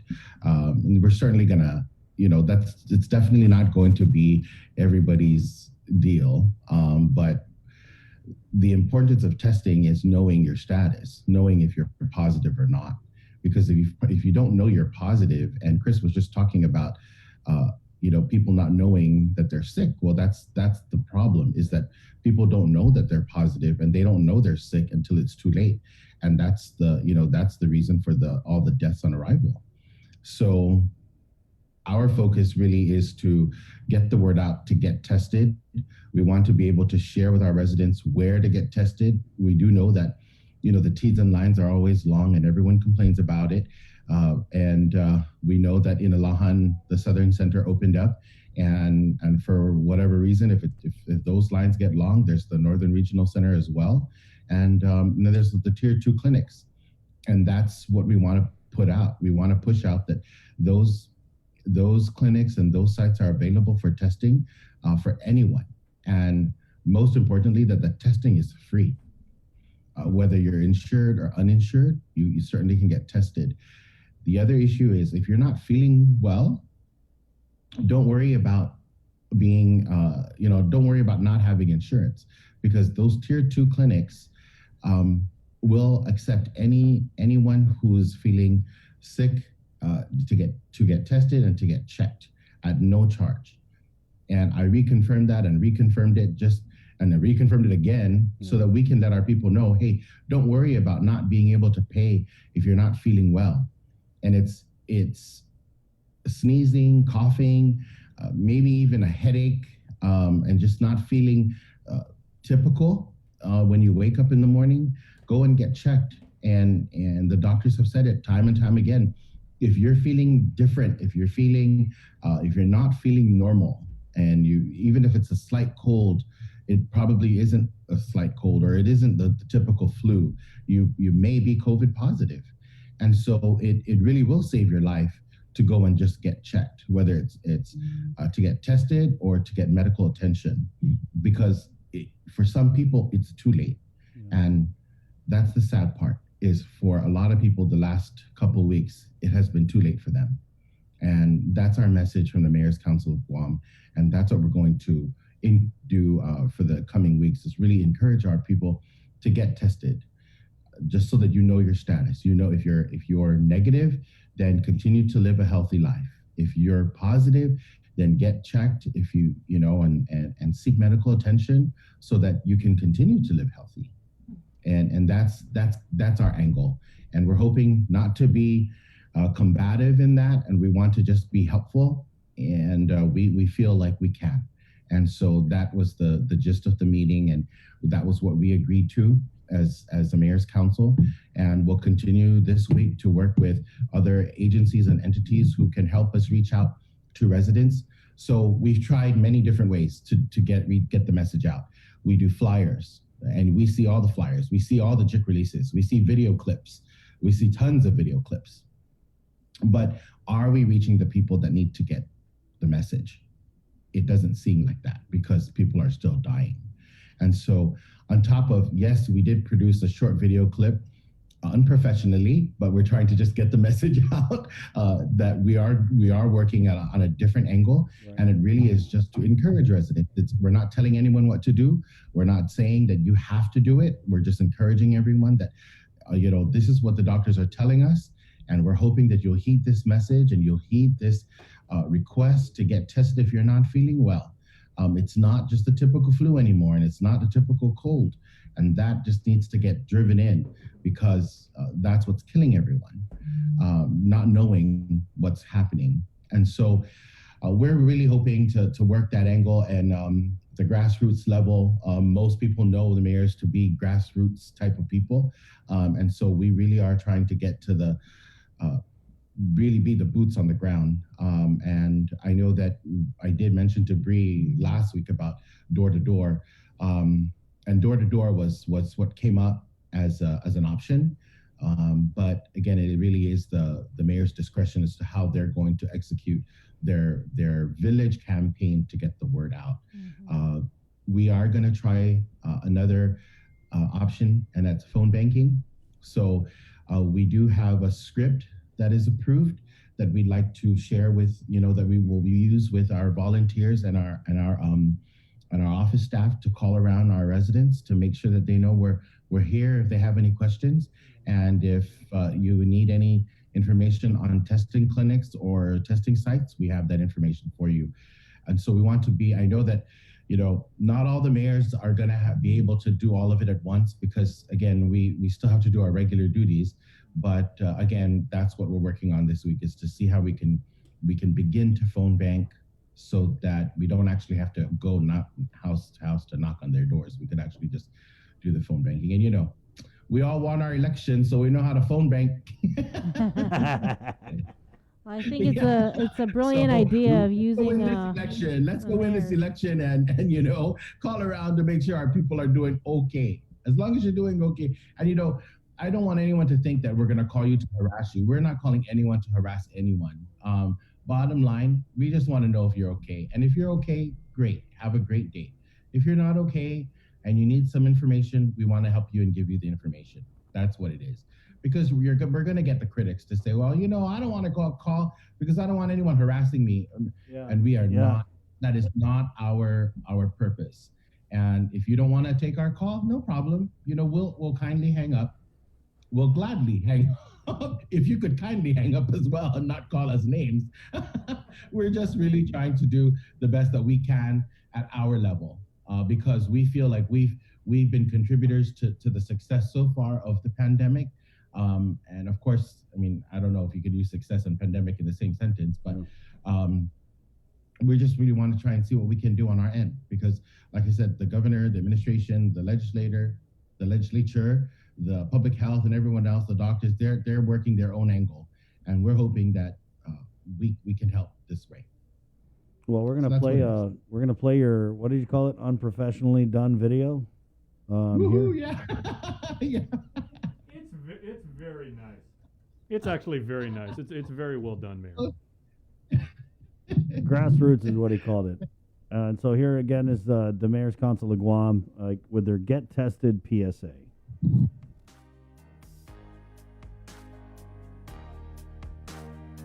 In our discussions with our island's medical leadership, it is our duty as mayors of Guam to focus on how we can assist in addressing the medical crisis we are currently faced with. Just like you, each night we all receive the COVID-19 positive count along with how many deaths attributed to this virus. And just like you, we are saddened and worried about what our island's future holds. Our people are our priority, and we need your help, now more than ever. In order to truly keep everyone safe, we each need to know our COVID-19 status. Do yourselves and your family a favor and get tested right away. With or without symptoms, this virus is proving to be deadly. Know your status. Get tested immediately. If you are feeling sick or unusual, seek medical attention immediately because your life depends on it. If you have recently tested positive, properly isolate yourself to keep everyone around you safe. As mayors and vice mayors of Guam, we only want what's best for our island, and we hope you will agree that it is to be healthy and safe. Please get tested and know your status.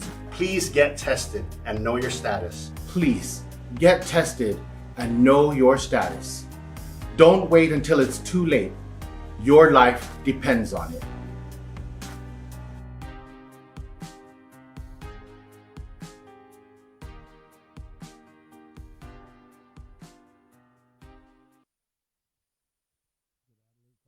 Like, hey, who did that video? Bravo. Good job. Very nice. And it was free.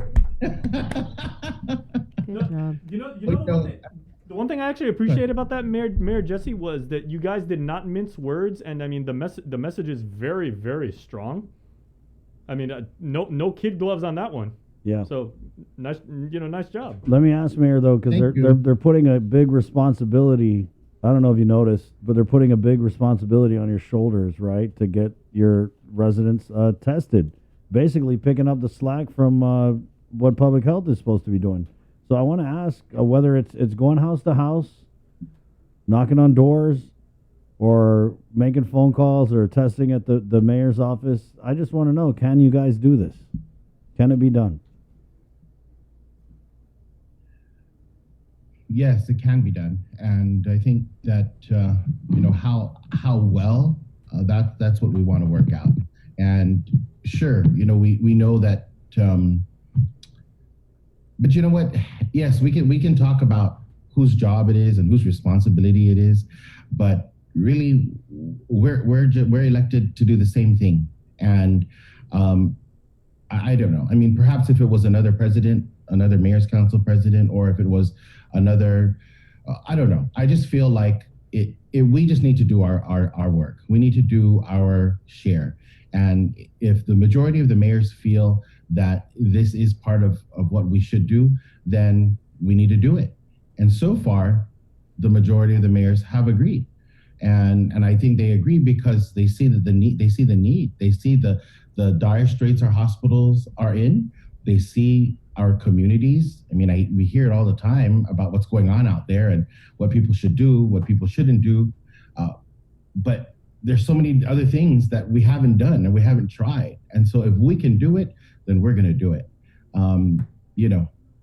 Complain about us all you want, but we're going to try. We're going to try our best to do what we can do.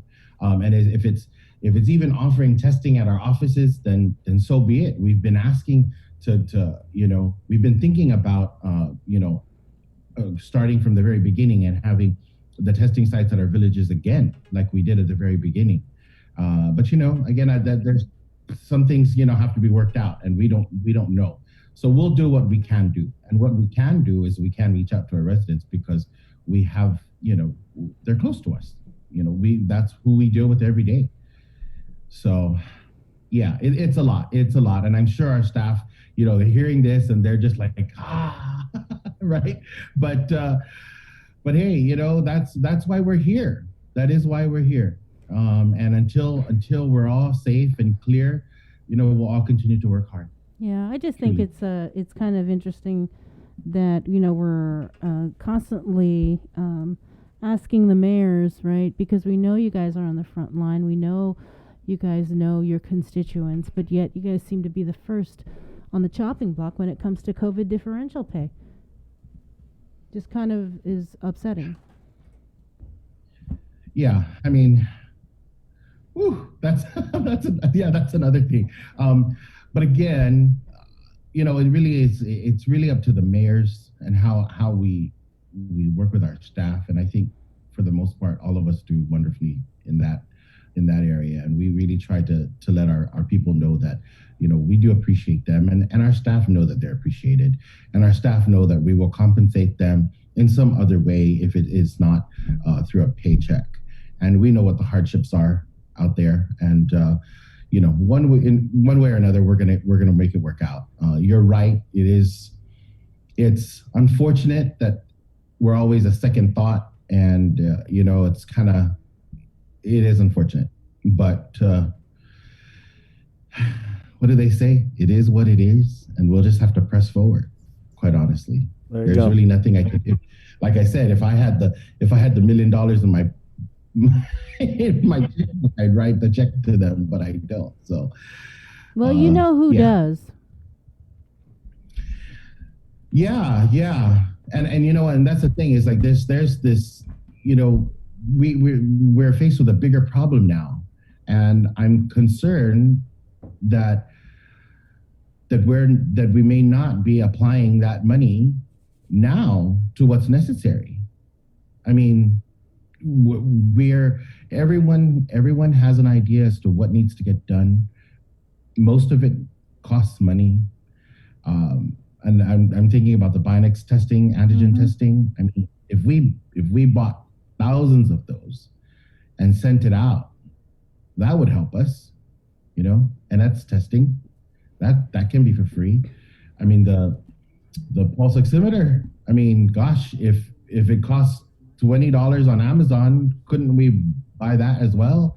I mean, you know, those types of things. Yeah. So yeah, you're right. Has there been any effort or any discussions about getting some of the mayor's staff trained on how to do these rapid tests? Yes, there is discussion on that.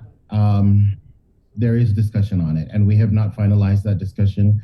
I know the doctors will be talking today about that, and I would not. I won't force that on the mayors. If the mayors want to do it or want to conduct the testing in their offices after a training and after it is approved by public health, then, you know, I would welcome it. And you know what, the thing is, they sell it on Amazon, right? They sell those things. I mean, people can actually do that. So if we can make it readily accessible to our people, then I think we should. And if all goes well, we will, you know, but again, that's just kind of dependent on the doctors talking with public health on how we can move forward with that and whether it's available for us. Because it just kind of makes me wonder, you know, why are we going and having the mayors do this campaign to try and get more people tested when you would think that people already know where to go get tested, but but it's like it's on you guys now. Go and get everybody to go get tested because we can't seem to convince people to go and get tested and not offer any more, you know, opportunities or locations to go get tested that are closer in and within their communities. You understand what I'm saying? It's like, oh yeah, let's give it to the mayors and have them take on the responsibility and not give them professional video opportunities. Well, you guys didn't even get a professional video done. Damn. I'm just Hey, but yeah, it's like people already aren't getting tested, so you know what? You guys are gonna be the ones to convince them? I mean, yeah, you got to try, but you're not even offering more places for them to go get tested except for the ones that are available now. Right, and that's kind of my concern is you know we want to get them tested, but I think we should have our testing sites open in the evening. I think some of the mayors agree with me that evening hours should be available for those that go to work, and more testing sites around the island should be available and accessible. I mean, you know, when we had them in the villages, when we had the vaccinations in the villages, they were going out. I know they were doing it by 300, right? Every village had 300 doses, and they were going out. When we were doing the testing, our testing sites were long, so our lines were long, and so I mean, we certainly can do that again, and you know, we welcome them to come back, and we want them to come back so that it's more convenient for our people. What I think the reason why when we made that clip, when we wanted to, you know, we weren't told to do the clip, the video clip.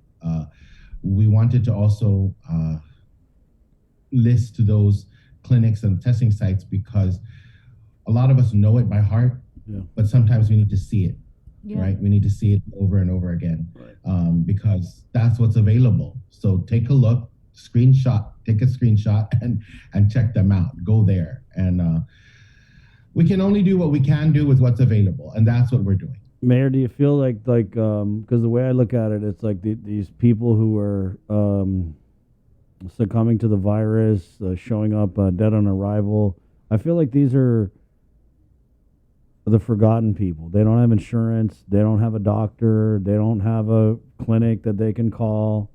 They're off the grid. They don't have Facebook to watch the governor's cute little videos. They don't have Instagram to watch the governor's cute little videos. A lot of them are Manumco. A lot of them are Those elderly. Probably 18, 39-year-old went out and partied and brought it back home. Yeah, maybe their 18 to 39-year-old went out and found themselves a Prince Harry this weekend and they brought the virus home. But is that why they're going to the mayors? Is because they just cannot reach these people who are living in a world so far apart from what Adelup sees every day?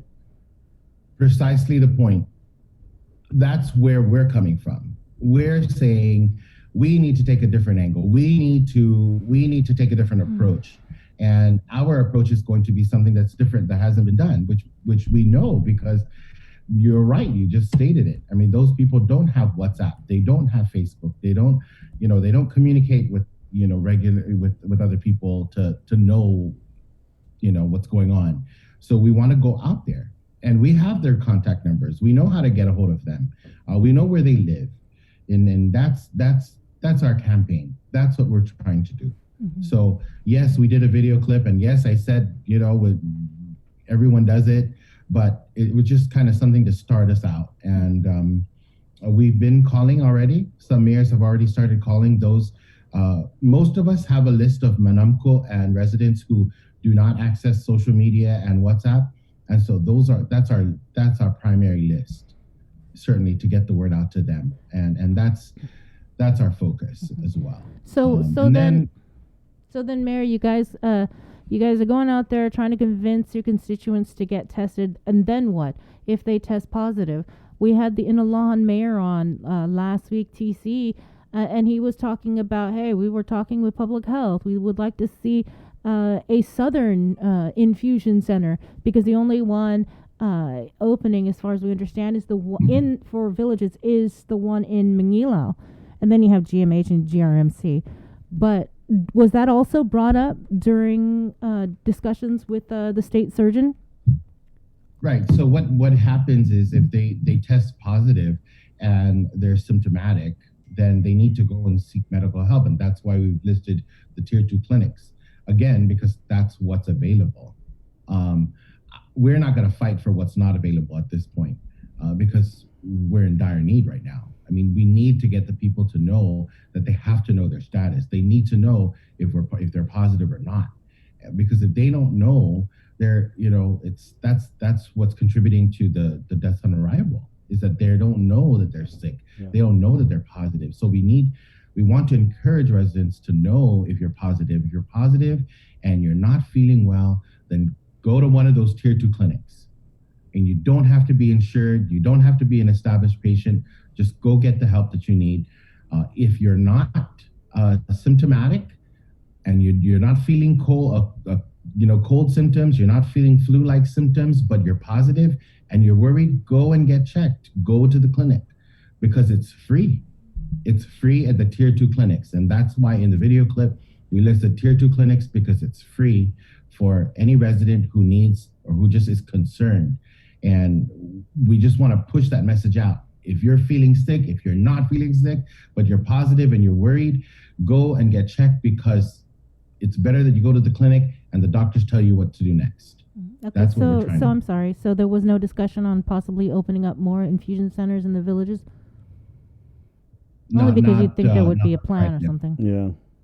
It kind of seems like if we're going to make this work, Mayor, it's like you guys go out, you test them, you get the positives, and then public health or whoever comes in with the IV. I mean, because that's the goal. They said we can't stop the spread, so we got to do the treatment. We got to aim at the hospitalizations. So do you think that So part they know our plan. They know what we're planning to do, or what we want to do, or what we are doing.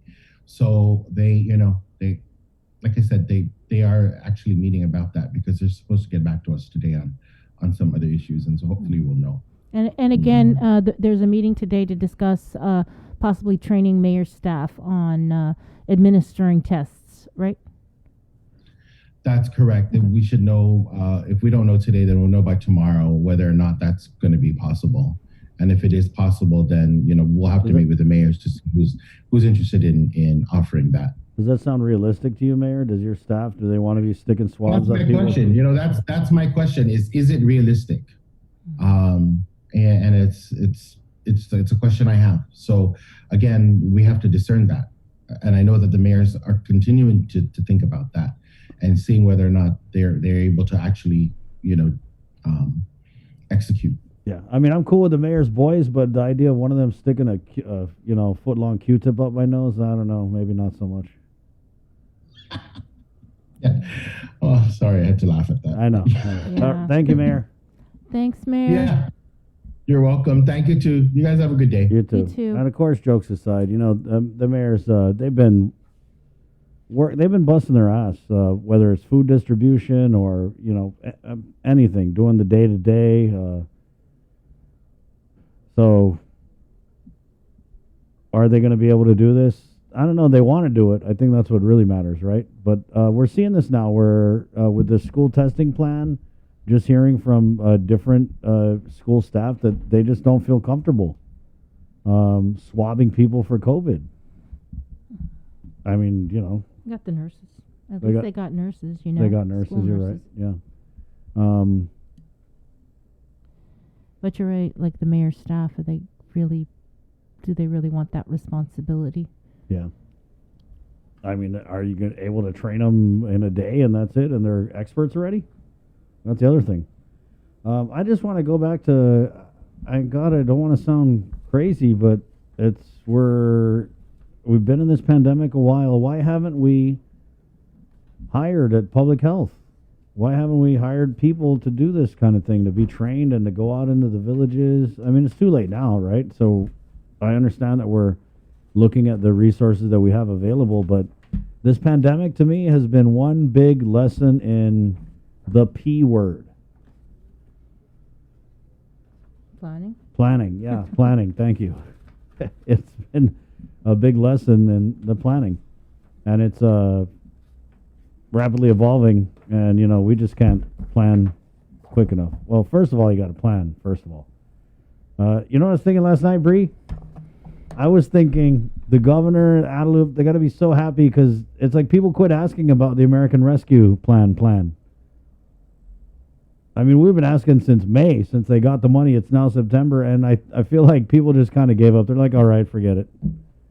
So there's still that going on. It's 8:16. You ready to do news? Yeah. Yeah, let's do the news then, shall we? You guys ready?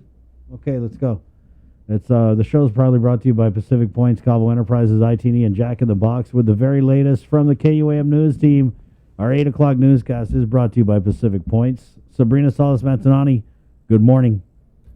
Off it, everybody. As of Friday night, Guam recorded 5 additional deaths from COVID. Also, over the weekend, Guam recorded in total 387 new positive cases out of 3,074 tests performed. More results from weekend testing will be factored into today's JIC report. 82 people currently hospitalized with COVID, 14 who are receiving ICU level of care, 3 on ventilator support. To date, there have been a total of 13,532 officially reported cases of the virus, with 179 deaths. 2,696 people are in isolation, and 10,657 have recovered. As of September, the CAR score is now 36.2. As for vaccinations, 300 more residents received their first dose in a 2-dose series. As of the 18th to date, a total of 116,184, that is 85.2% of Guam's eligible population, is fully vaccinated. The CNMI reported 5 new cases of COVID confirmed at the border through passenger arrival testing. All passengers are required to undergo a 5-day mandatory quarantine in a government-run hotel facility and are tested on day 1 and day 5 in order to be released. The total number of cases on Saipan is 263 since March 2020. There are no active hospitalizations. Meanwhile, American Samoa confirmed its first positive case. The case was detected Thursday among 43 travelers who were quarantined at a hotel in the village of Utule. After the case was confirmed, more than 200 travelers quarantined at a nearby hotel were also isolated. No other positive cases were reported. The nation's Homeland Security Department reports that the traveler who did head positive was asymptomatic when tested and was fully vaccinated. The infected person was transported to an isolation facility at the Department of Health, and the rest of the passengers are in quarantine. After hours of debate, an FDA advisory committee recommended granting emergency authorization for a Pfizer vaccine booster shot for Americans 65 and older and those at high risk of getting severely ill from the coronavirus. But the panel overwhelmingly rejected a broader recommendation of boosters for younger people. Some panel members said Pfizer had not yet provided sufficient data on the safety of a third dose for all age groups. The FDA typically follows the recommendations of its expert panel when making its final decision. The Biden administration says it has a booster shot plan ready to roll out as early as this week if federal health agencies give final approval. Boosters are already authorized in the U.S. for certain people with weakened immune systems. A CDC advisory committee is set to meet on Wednesday to debate who should get boosters and how many months after their second dose they should be given. Following an emergency meeting late Friday afternoon with state surgeon Dr. Michael Cruz, village mayors are embarking on an aggressive campaign to get island residents tested for COVID. According to MCOG President and PD Mayor Jesse Alec, all mayors and their staff will be reaching out to constituents either by going door to door or making phone calls to encourage them to get tested and not wait until it's too late. Island residents are urged to know their status to help slow the spread of the virus and get treatment if needed to curb hospitalizations. Triple-digit positive cases amongst almost every day in peaking hospitalizations. It doesn't seem likely at this point we will see any new restrictions to control the spread of COVID in the community. Here's a closer look at a possible reason why. KUAM spoke with the head of the governor's physicians advisory group, Dr. Nathaniel Berg, on the link Friday morning. We can't stop the spread. So is the plan for COVID to turn from a pandemic to an endemic disease on Guam?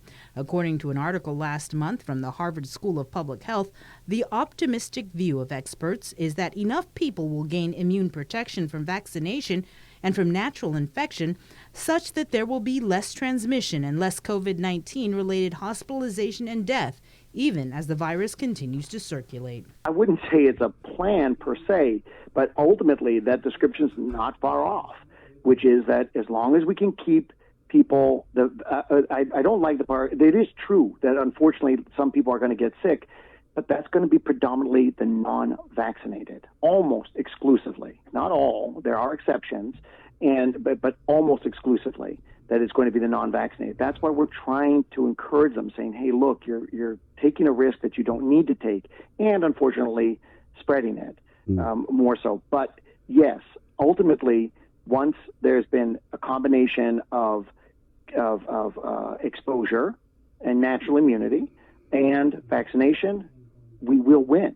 We just have to pray, because there's nothing else you can do, that there isn't the new Q variant that comes along. We hope that this will be the end of it. In the past 30 days, there have been 3,533 new positive cases and 29 COVID-related fatalities.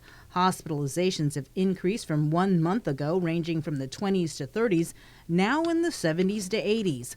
Also in the past month, more than 600 children under the age of 11 have tested positive for COVID, and breakthrough cases have recently increased to 37% of the daily cases. We know that as a side thing that's going on, that it is spreading out in the community. We know there's community spread, but that we're trying to do everything we can to minimize the impact that has on the community. I'm not saying that's our plan. I'm saying we know that is happening, and we're making every effort we can to slow down that develop of an endemic virus. We're doing everything we can to slow down the negative impact that has on our community as a whole. And again, reiterating, keeping people out of the hospital, preventing people from ever getting there, and trying to keep those hospital beds open by treatment for those who do develop illness. Under the current executive orders, only individuals who have received at least one shot of the vaccine are able to visit establishments like restaurants, bars, and fitness centers. These same establishments are able to operate at 100% capacity. Additionally, social gatherings are allowed for a maximum indoors for 10 vaccinated individuals and outdoors 25. The governor has also mandated all employees in the executive branch and private sector covered under her order be vaccinated or submit to weekly COVID testing. Everyone is advised to continue wearing your mask, watch your distance, wash your hands, and get the shot. Most of the people that are in ICU are not vaccinated. And get the shot. Most of the people that are in ICU are not vaccinated. Vice Speaker Tina Rose Munoz-Barnes and her family were involved in a serious crash in Arizona. According to her communications chief, Chirag Bhujwani, she is alert, okay, as she will be staying overnight at the hospital. We ask everyone to keep her and her family in their thoughts and prayers. With more news, here's Tomas Manglona. Update is brought to you by Pacific Points. Do more, get more.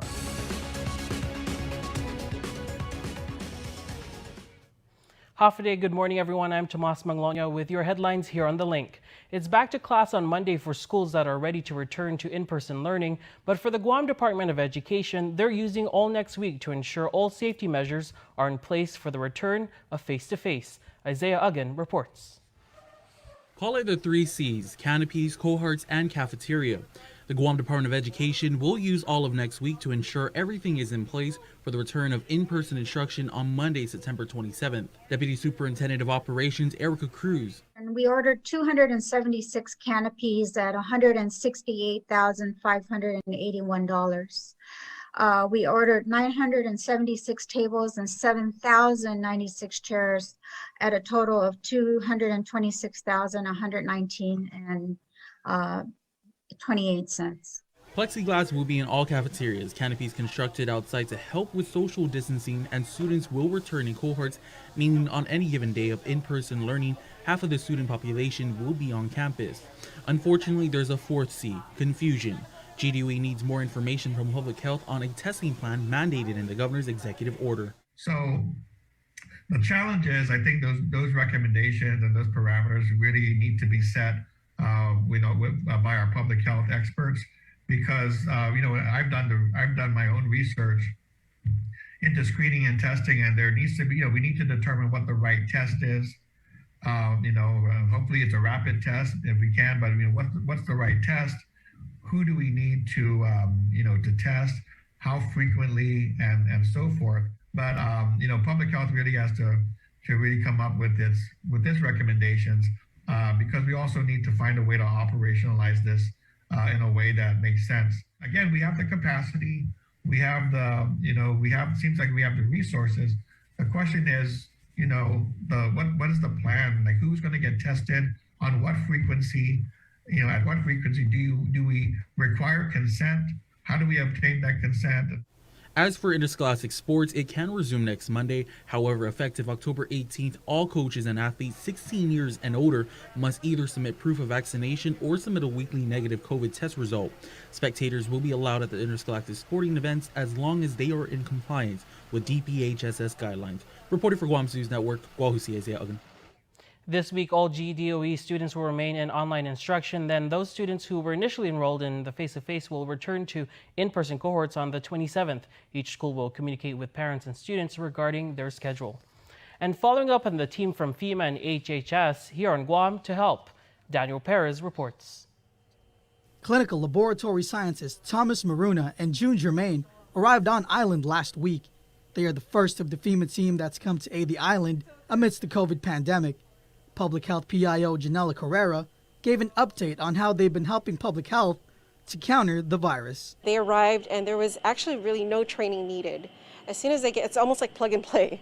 There was really no training. They can come into our lab and they know exactly what to do.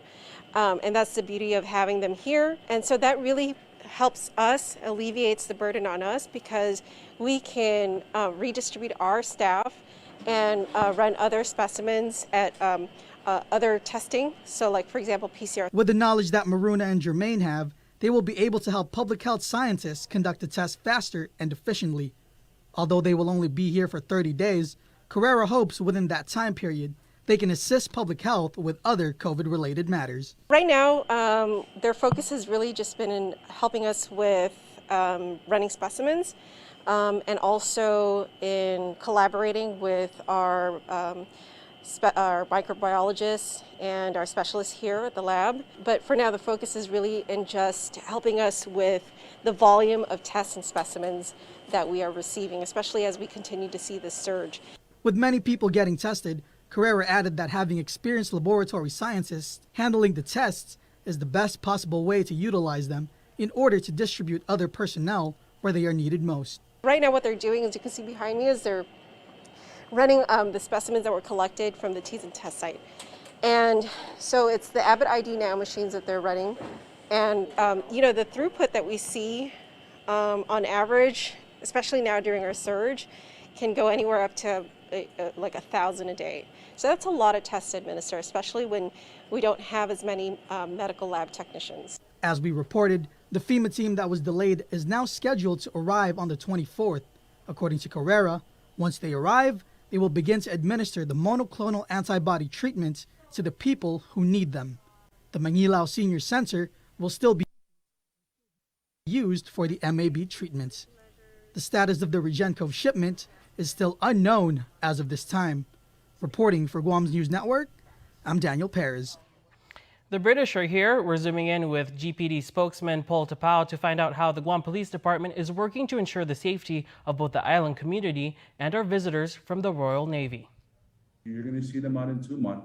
You're going to see DPHSS along with our GPD counterparts are going to be visiting the hotels and ensuring that there's an understanding and a reminding them that, we still have to follow the governor's executive orders. GPD spokesman Paul Tapao explains how the Guam Police Department is working hand in hand with the island's leading agencies and the British Royal Navy to ensure safety and security for Guam residents and the 2,200 sailors while docked. We usually coordinate too, not just with the Guam Police Department, but also with the head officials within the government to include those that are associated with the Guam Hotel Restaurant Association. 100 contractors were flown in to perform maintenance work on the ships. Her Majesty's ship, Queen Elizabeth, HMS Kent, HMS Defender, and Royal Fleet Auxiliary Tide Spring. And Royal Fleet Auxiliary Tide Spring will be in Guam's waters until September 26. You're not going to be releasing everybody that's here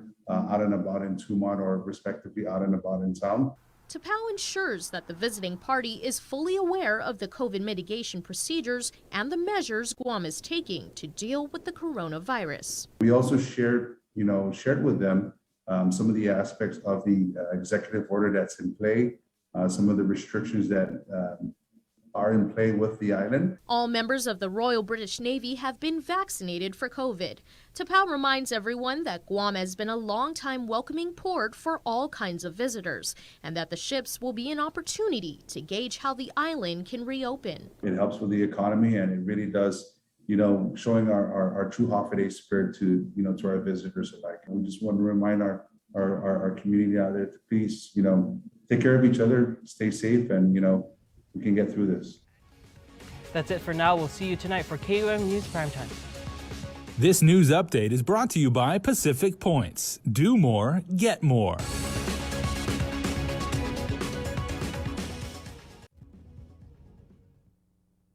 Monday, we welcome all of you to the show, especially if you're just joining us right now on KUM Facebook page, and Landon Idlet from the National Weather Service with some very, very nice AirPods. I think the Senator, Frank Blas Jr., had those too. There you go. Landon, yes. Interesting weather this past weekend. Really nice blue skies. I was going to wash my car, and then wouldn't you know it, like it rains for 20 minutes, and then it goes back to being, the clearest of clear. So what is up with that? Yeah, you're in the wrong place. Ah. Yeah, it was a pretty good weekend, depending on where you were. We had what we call the island convection type weather pattern across the island. So not everybody saw the action, but some people got heavy showers, some thunderstorms, especially if you're on the western half of the island or off on the coastal waters on the west of west of Guam. Now, is that kind of an anomaly? Because typically with island weather here, like if one village, we pretty much just assume at this point, like if one of us gets rain, we're all going to get rain. Yeah, it depends on the weather pattern. So when you have these light wind patterns in place, and that's where we are right now for at least another 24 hours, you have that convection that pops up over the island. And I have this in my slides that I will show you in more detail very shortly. Some villages will see the action, and other villages will be sunny and dry all day long. And so if you think back several years ago, I think it was when the Micronesia Cultural Fair used to be held at Ipao Beach in October, there was such an event that developed over Tumon and Tumuning area, and they had several inches of flash flooding rainfall in a very short period of time, flooded out Ipao Beach. It made a big mess of the Micronesia Cultural Fair. Other parts of Guam we're sunny and dry. And so it's in these scenarios that you can drive just a mile and have a difference between flash flooding, rainfall, and sunny and dry conditions. And so that's where it gets tricky in the wet season when the winds, the trade winds, slack off considerably. Mm-hmm. The one thing that I always kind of like, I admit, I get a little cringy or I get skeeved out is when, we get those weird sun showers just like in the middle of the day. But especially in that stretch of road between Father Duenas and between UOG, because, and it's, nothing about the weather, but because it's so hot, then it rains so quickly and then just stops. The road really gets like that steam that comes out of it. And, it can be quite slippery. Steamy. Yeah, it gets steamy up there, then it gets slick. So that's my biggest fear is having either a Jeep Wrangler with all-terrain tires or a motorcycle.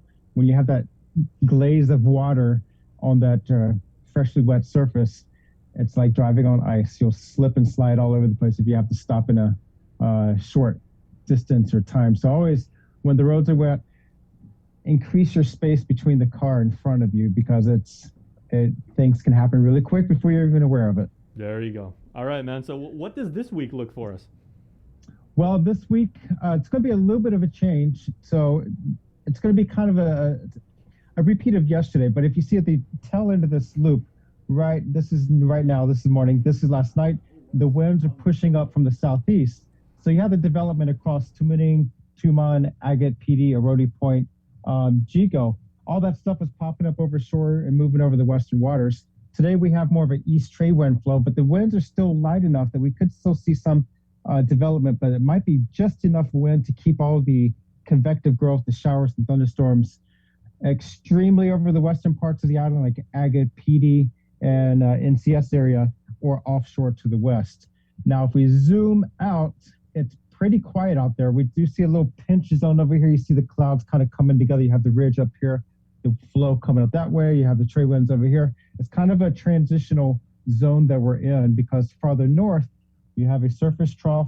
You also have an upper level low generating all the showers and thunderstorms to our northwest. And then farther to the south, we have this convergence zone of a surface trough across the outer islands of Chuuk and parts of the Federated States of Micronesia. So we're in that quiet area, but the winds, again, are light enough to give us that island convection through this afternoon. And then the winds will start picking up a little bit more for Tuesday, Wednesday. And then this broader pattern is going to be lifting up this way. So in my headline, I do mention there's a disturbance in the force, and that's going to be part of the surface trough as it eventually sweeps up over the Mariana Islands in Western Micronesia. That's going to change our wind pattern or our weather flow for the region mid to late week. So I'm going to throw up these green lines. These are the surface winds, the computer-generated surface winds showing the trade winds across the area and then all this other stuff going on over there with that, the surface trough and also some ridging. The blue lines, these are the winds at flight level for the airliners. These are the upper level winds showing that broad upper level low up here. That's helped triggering those showers and thunderstorms. They're going to stay out of our area for now. So we're going to be looking more at the surface for the week ahead. So go ahead and pull up the slides, Jason. A lot to talk about. Plus, we're going to take a little trip down memory lane. So again, there is a disturbance in the force coming this week, and some of the models are generating the possibility of a tropical cyclone late in the week. Where is that going to be? Well, it looks like it's going to be more north of our area, but that's just a couple of several weather models. So it's not a significant threat for us. And right now it looks like the Mariana Islands are out of that threat area. But that's a possibility as a part of this gradual change in the regional weather pattern. Risk of rip currents are moderate along east-facing reefs, and the Guam fire danger remains low. There's been just enough rainfall to keep that fire danger low, but it is abnormally dry for this time of the year. Most of our rainfall comes from tropical disturbances and cyclones, and we've had a drought of those systems coming through the region. Across Micronesia, not much change with the drier conditions in the east and wetter conditions in central Micronesia. The next slide, not bad out there this morning, mostly sunny skies with just some passing clouds and maybe some brief light showers, but that's about it. But look at the ground rainfall at the bottom. Yesterday, just a trace of an inch, but record for the day, that was 10.2 inches set back in 2013. Those were in my early years here on the island. I was still a junior forecaster way back then. And that's what I'm going to talk about a little bit later. Since September 1st, we've had 3 3/4 inch of rain, and we're down below for the month and the year, coming up on 16 inches below normal for the year. But the next slide, this is just a toss back from where we were last year. And so if you look on the images to the right, this is a polar orbiting scatterometry showing those winds at the surface. We had a disturbance over the Mariana Islands, and we had wind gusts. I'm looking at my Facebook page, my memories. Facebook is great for sending you memories, for better or for worse. 10.2 inches of rain at the office yesterday and 60-mile-per-hour wind gusts over Apra Harbor overnight. Schools are canceled, roads littered with tree debris island-wide. Water levels were running way high. Be safe, Guam. That was my post on September 20th, 2013. And that's because of that broad disturbance here. It wasn't a tropical depression, not a tropical storm, but just a disturbance. And it generated all those winds and the heavy rains. Parts of southern Guam saw over a foot of rain in a 24-hour period.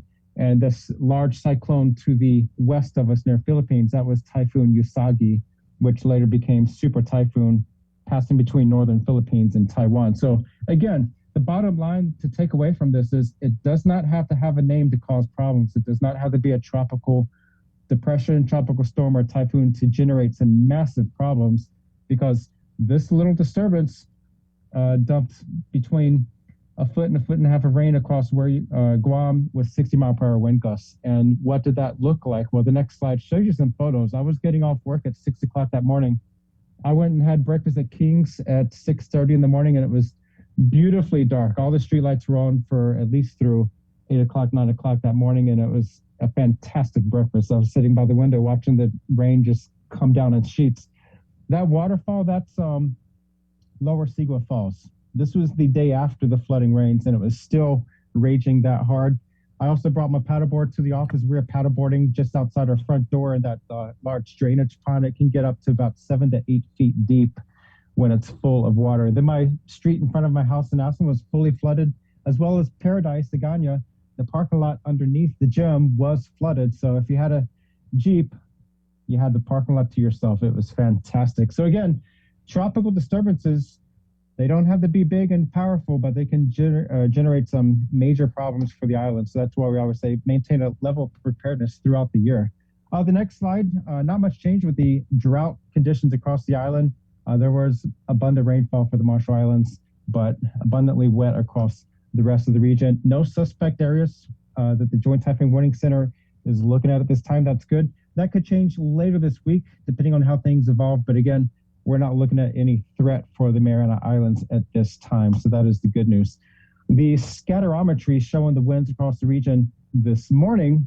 We are watching that surface trough near Pohnpei and Kosrae up toward Kwajalein, generating the showers and thunderstorms across central Micronesia. That's going to be coming toward the northwest and up over our area by later this week. So drier weather today and tomorrow, but then the showers will begin to increase Wednesday, Thursday, and Friday as this surface trough moves up over the Mariana Islands. The next slide, again, this is the sea breeze versus land breeze scenario. So in the daytime, the land warms up faster than the water. When you have the light winds and no trade winds, you get convection over the island. That's where we were the last couple of days. But if there's enough wind, it'll push that convection offshore over the waters, and that cause problems over the island. At nighttime, if the trade winds are weak or non-existent, that pattern reverses and your convection is up over the water. So again, this is what we're talking about when we talk about island convection events on our social media. So the next page, the sea conditions are going to be pretty much flatlining the next several days at combined seas of 3 to 5 feet. Not too bad out there with the primary east swell and wind waves around 2 feet or less. So really not a bad week to be on the water. Just watch out for the skies. Keep an eye out to the skies for any developing thunderstorms. And for the week ahead, again, not bad today. Potential for island convection this afternoon, but it won't be widespread. Midweek, the showers and thunderstorms will develop around Wednesday, Thursday, Friday as that surface trough across Micronesia lifts up over our area.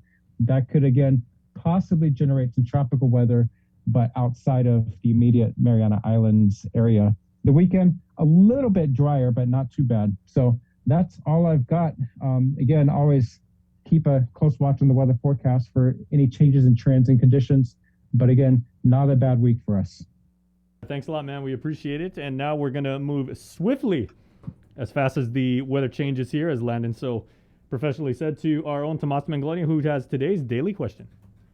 Good morning, Tomas. Good morning, everyone. So we asked on Thursday. About whether or not people are ready for face-to-face learning, ready to return to the classroom. We got a lot of responses, about 500 responses online. You mean people had feelings about that? Yes, they did. And so we're gonna go ahead and share some of that with you guys here on the link. And so it was actually surprising because when we put out a poll, so we asked the question on Facebook and Instagram, and on the poll, it was split. It was about 50-50, 21 hours later, of people saying whether or not they were ready to return to the classroom. And so we're gonna go ahead and start sharing some of those responses on your screen right now. The first comment we got was on Instagram from Zay, who says, I agree it's too soon, but I can also understand that some are struggling to learn online. Figure out how to make it work for those online and those who want to go back. I'm sure some would like to keep their kids online, so that means less kids in school for more social distancing. Someone commented on that comment and said, I mean, if online students want to return to face-to-face, online students got to wait for second semester in January, so I don't know why we're going to wait for that long. Another comment we got from Christine on Instagram says, as long as our community does their part in being safe and cautious, yes, there's so many people struggling with online learning. It's very pressuring and stressful, but we can't help it. Another commenter says, yes, I want to go to school. The main reason is online classes isn't helping at all. High schoolers have been struggling by the government decision. School is the only option for us students to learn and to understand in class. But I just want you to know I want to catch up my grades and get my senior year diploma. I don't want to wait. So, someone who's in their final year of high school saying that. Yeah. Rose on Instagram also saying COVID numbers are still rising every day. What's going to happen again if we see the news that different schools have positive cases?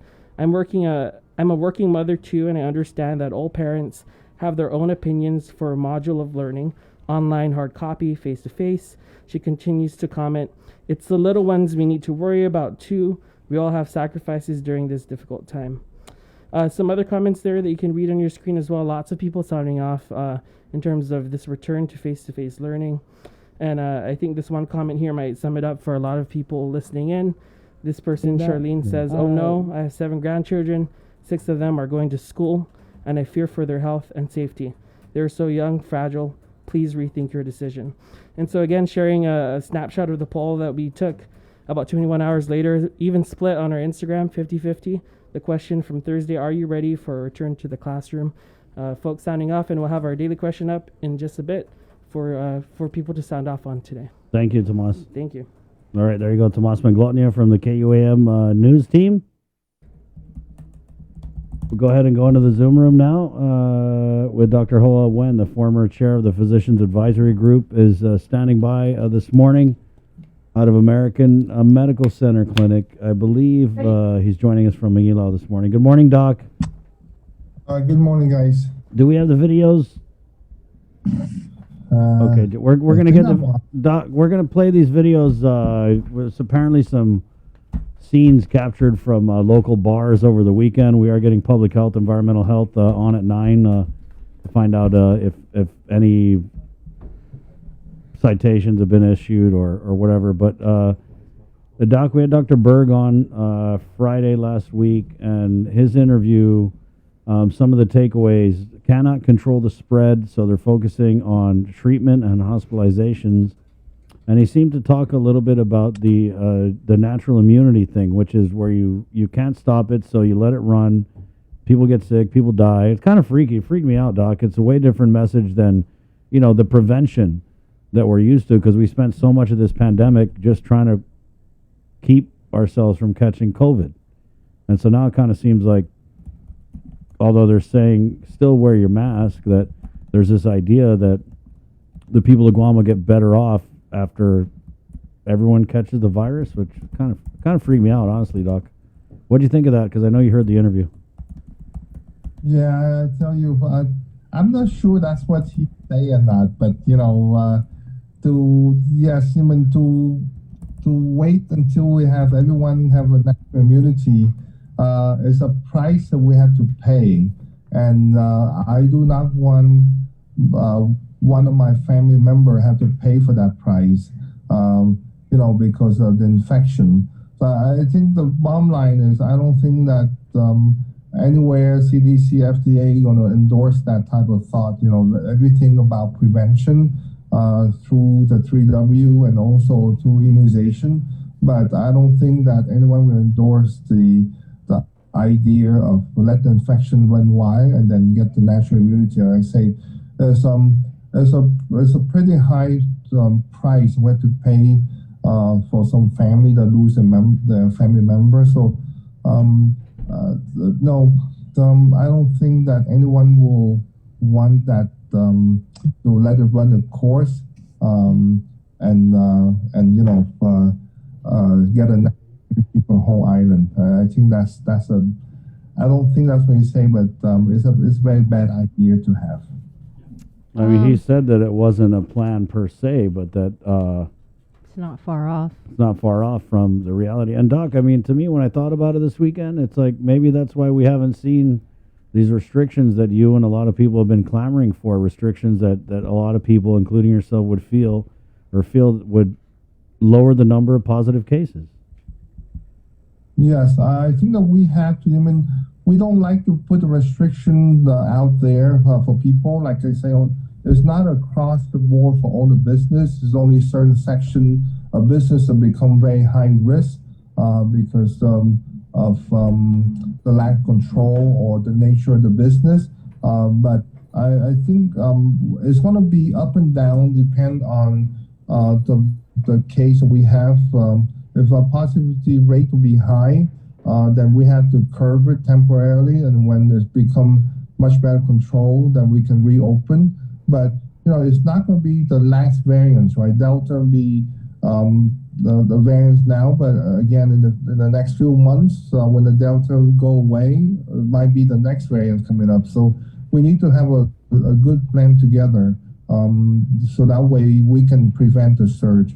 But again, like I said, it's not restriction across all business, because I tell you, a lot of business have been taking a lot of precaution to control infection for the customer.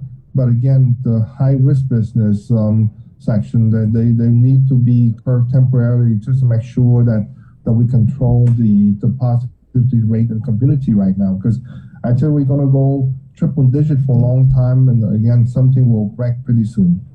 So let me ask you this again. You talk about restrictions.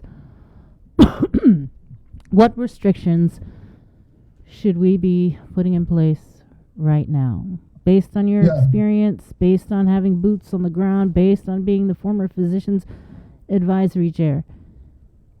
Yeah, for right now, the only section of business that are very high risk right now is at any type of nightclub or bar scene.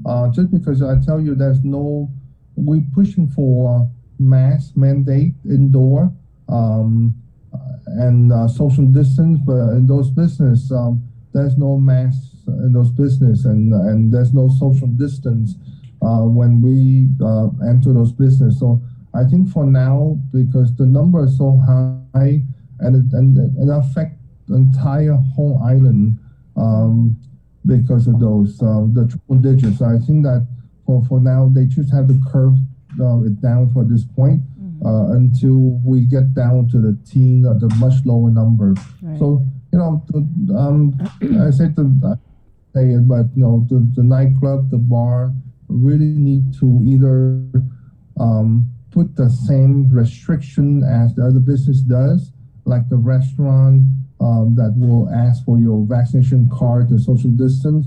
If you cannot do that, then I would put some restriction and make sure that you public health or someone will kind of monitor the nightclub, because I tell you that's where all the positive coming from, and we know that. I mean, we see those numbers in the past, and even public health admit that it's very hard to do contact tracing on the bar just because no one wants to volunteer the customer name. Doc, so, as you're speaking, we actually are rolling some video of some of the bars and the nightclubs that we actually had received. Yeah, and Public Health Director Art St. Augustine said that Public Health was in receipt of both of these videos, and we're getting Environmental Health on a little bit later on in the show, Doc, to find out what reaction, if any, they had. And then, like I said, we know those, we have those data to support that. So I'm not quite sure why we are so reluctant to put restriction out there, because that is the last of the restriction we asked for in order for us to even come down to the double digit of the team.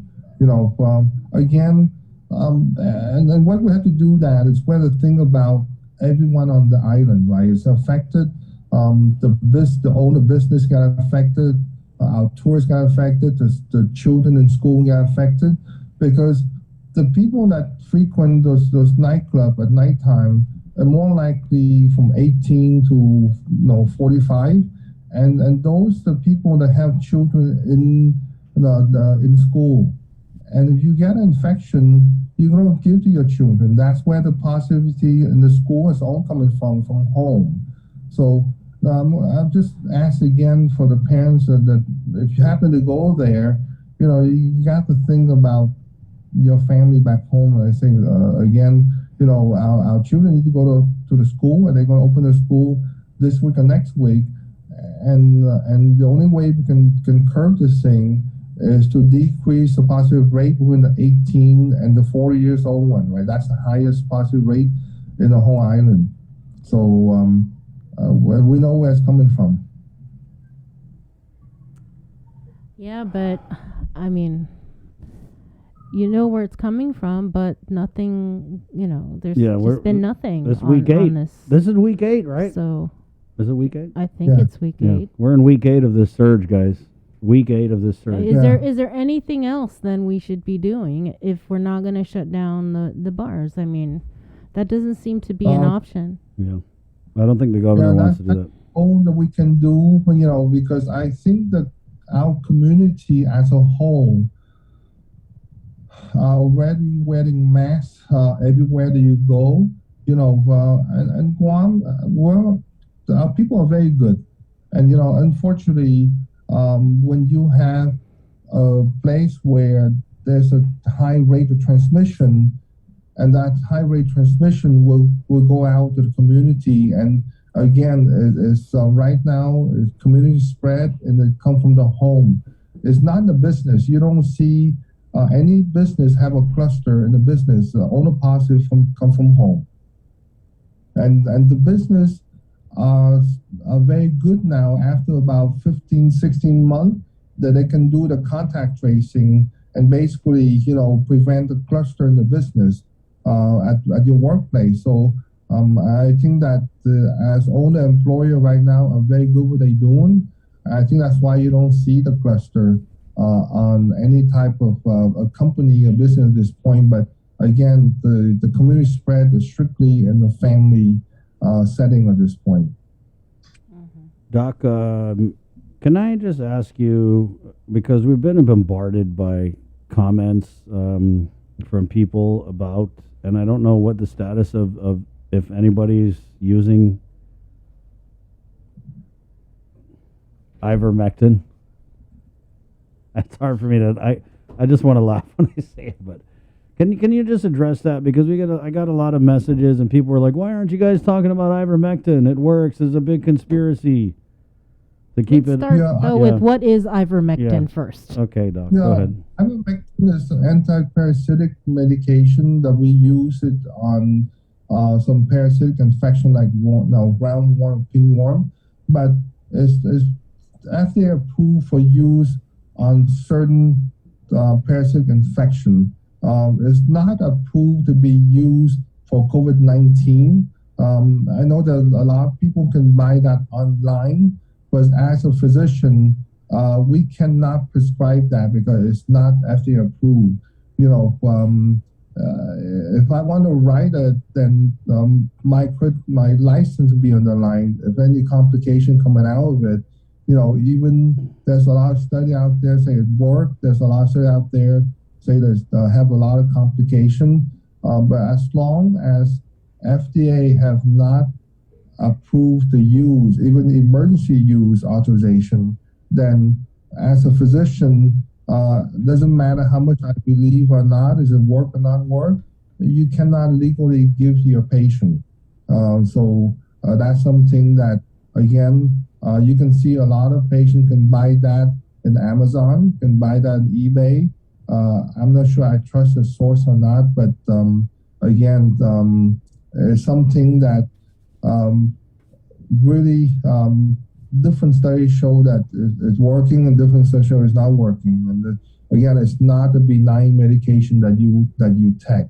So at this point, I don't think that any physician openly write that for their patient.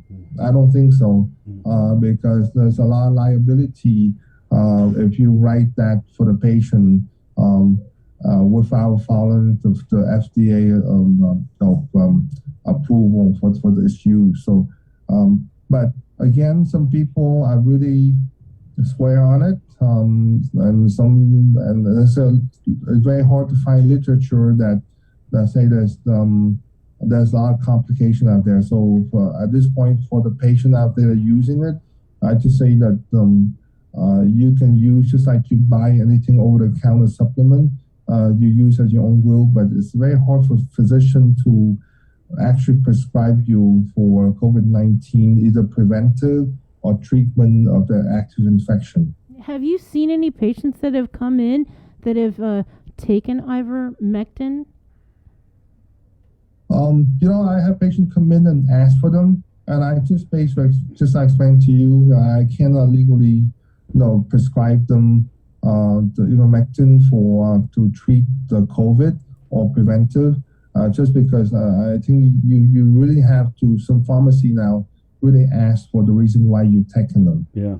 Well, Doc, I mean, does it work or not? I don't get it. I mean, I know it's not FDA approved, but I can just hear people yelling at the radio, well, neither is the vaccine, so what's the deal with the ivermectin? Like I said, there's a lot of writing, a lot of information on the internet, guys, that, it's working. But again, a lot of study need to be done. And so far, there's no conclusive study that says it's working for COVID-19. So I would suggest that you use at your own risk. And if it's working, it's working. If it's not, then it's not working. But at least let your physician know that you're taking them, especially you buy from Amazon or eBay. So people, they might be doing it right now as we speak, taking this ivermectin and ordering it online, not prescribed by a physician. What sort of complications, I guess, could people face if they take it? What are the studies showing? There's no study. Okay. The FDA came out with a whole campaign against it. They're like, the FDA had a campaign, and it was something like, "You're not a horse. Stop taking horse medicine," or something. It's not FDA campaign. It's basically that's people writing it. That's using for animal mostly. Yeah. But again, we use for patients that have parasitic infection for worms. Okay, but again, that's only approved one.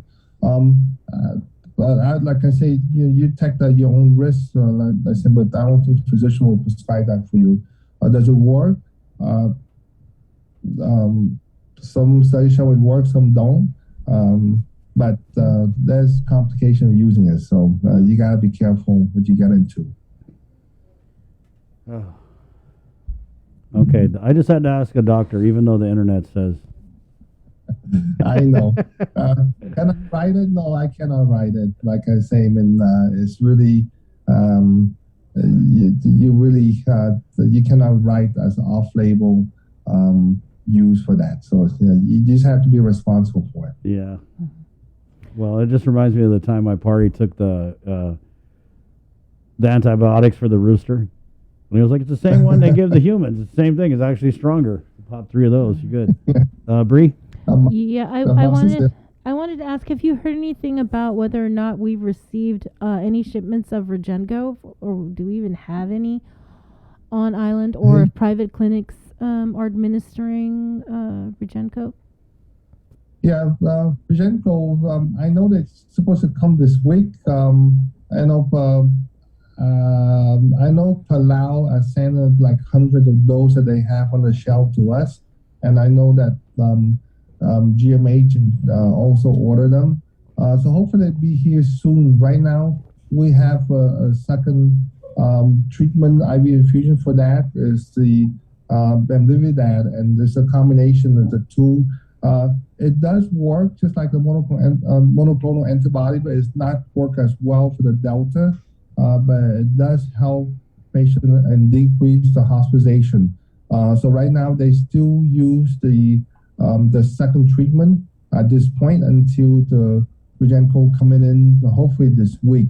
I know the FEMA team is here, so they are setting up a site in Manila.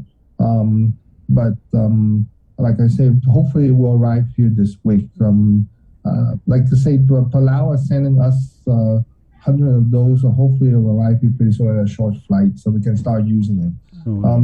Regarding clinic-wise, private clinic using it, it requires a lot of isolation protocol for the clinic, and I don't think any clinic in Guam, unless you set up a tent outside the clinic, like a blue tent, like at GMH or GRMC, it's kind of hard to put the patient in the clinic without cross-contaminate with the healthy patient. So I do not think that's a good idea unless you really have a very firm isolation protocol to be given at the clinic, because again, you have your normal patient and the chance of cross-contamination is high because you're dealing with positive symptomatic patient. What do you make of this new effort by the administration tasking the village mayors to go out and reach into the community to encourage people to know their status, to go get tested? I tell you, it's also right now, Sabrina, Chris, I mean, we have so much of a widespread infection in the community that you really have to kind of be cautious. Anyone that you don't know, you have to assume that they have COVID-19 at this point in order to protect yourself. There's a lot of people that you can see there's DOA in the past few weeks, and people really stay at home way too long without getting the test confirmed that they have COVID-19, because people think they have a cough and cold, right? And like I say, I mean, when you ask people, are you sick? They say, no, I'm not sick. But you ask them, do you have runny nose and coughs? And yeah, doc, I have a cold. And I tell you, I'm very specific on it. And especially the elderly and the people who have comorbidity, they think they have a cold and they stay at home for so long without testing. So we asked the mayor to go out there to the people in the village and really ask them and encourage them to go get tested if they have symptoms at home and not stay at home, right? I mean, that's something that it can save life if the mayor have the staff to do that. Even the idea of training the mayor's staff to do the Binax antigen card in the office, just to kind of open more site for the people to get tested, right? Because I mean, yeah, I admit the line at Tijan is very long. And this morning I passed by, I said, holy cow, that's a long line. Yeah.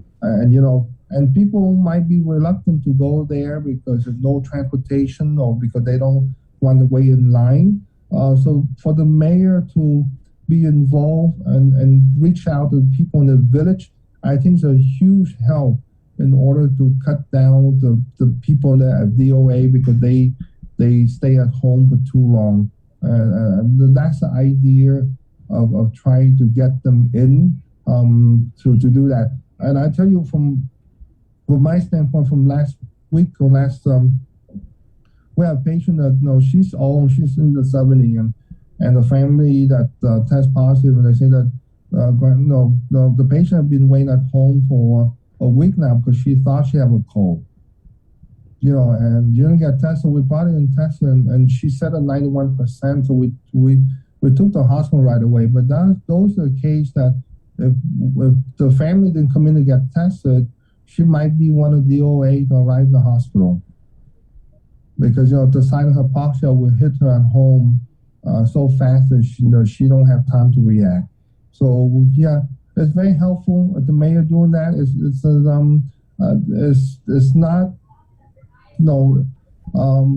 intrude on anyone's privacy.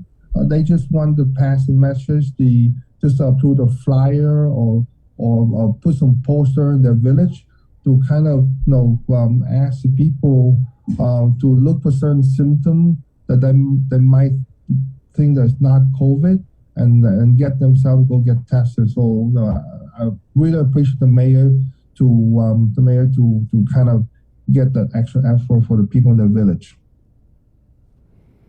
All right. Oh, thanks, Doc. Well, since we're not going to get any restrictions in place, what would your message be to the people of Guam, Doc, before we let you go?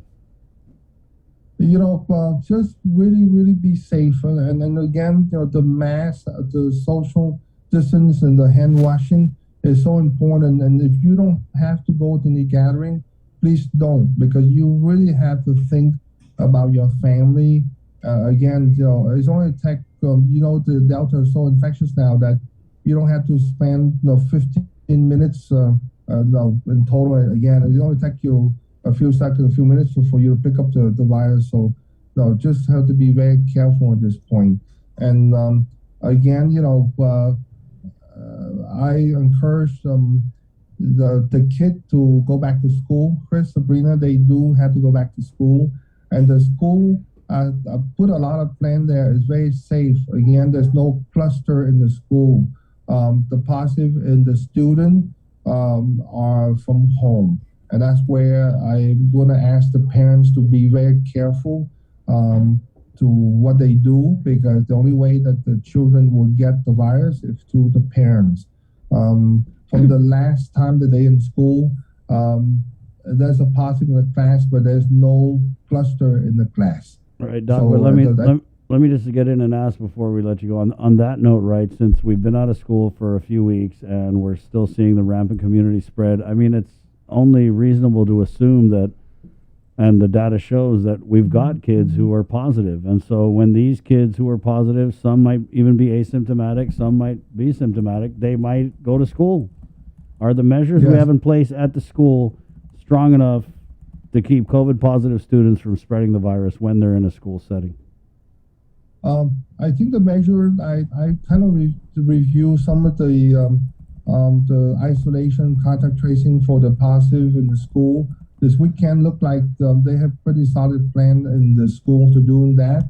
The only thing that lacking right now is the testing, and they need a lot of guidelines for the testing for the school, for the student and the unvaccinated staff.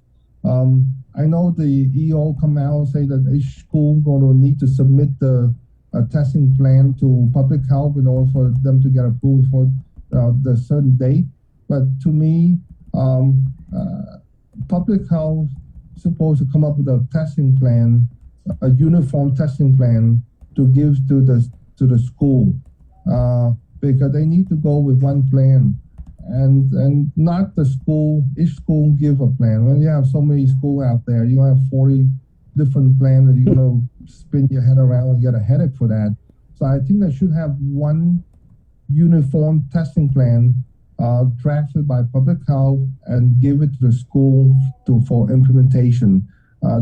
Because, that's where public health should know the guideline a lot better than we are like to school to submit a plan. So I think until that thing coming out, that's another layer that's very important to mitigate any type of infection in the school, as the testing plan that they need to be in place. Good point. Thank you, Doc.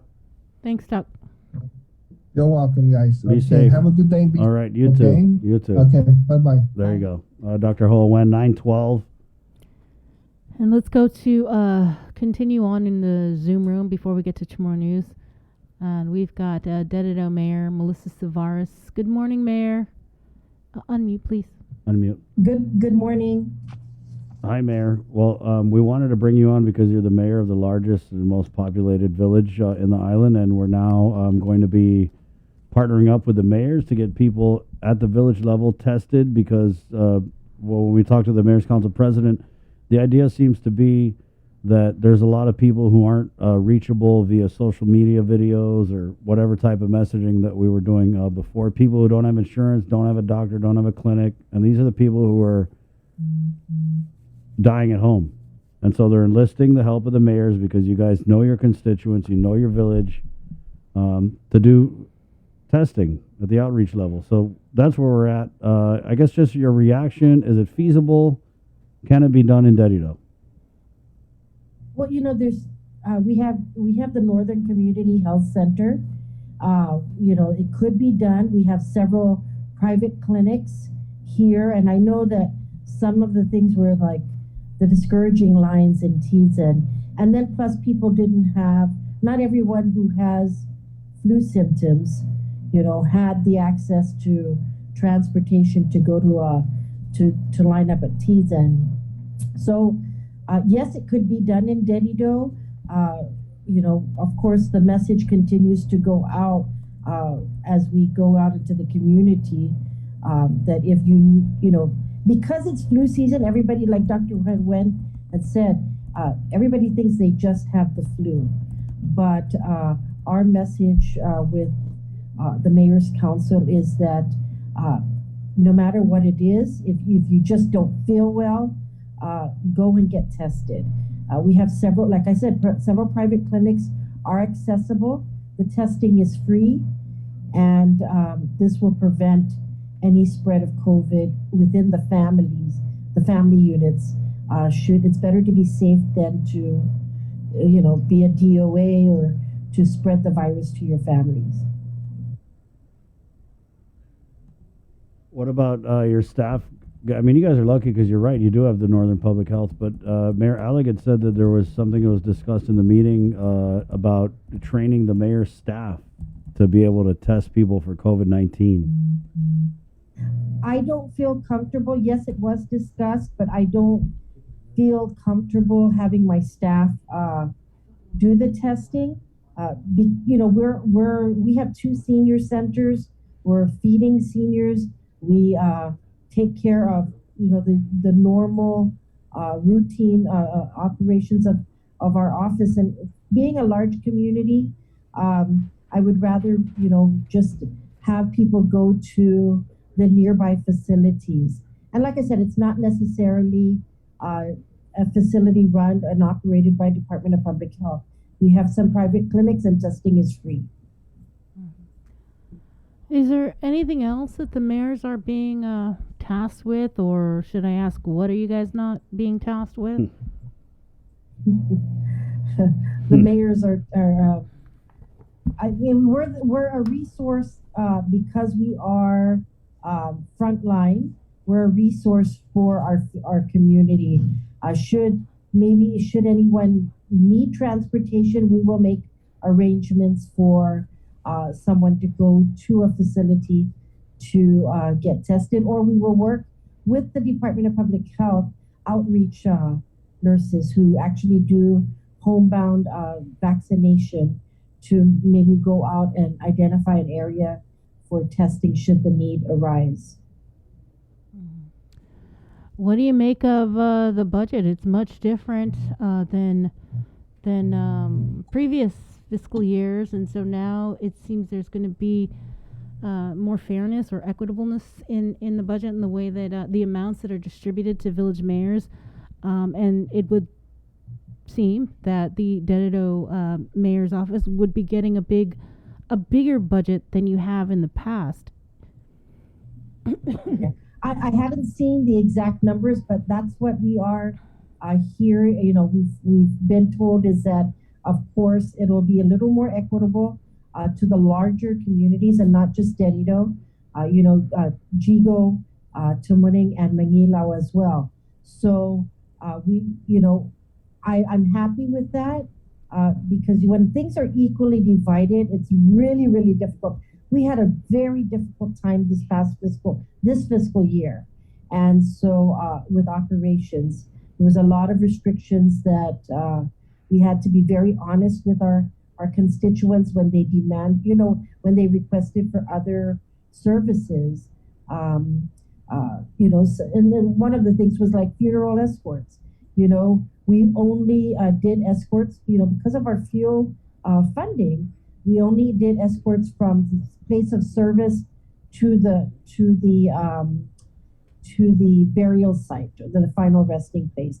We didn't do, escorts from the viewing site to a place of service and then maybe pass by the residents. We didn't do all those extra, parts of the funeral escort. It was strictly one way only.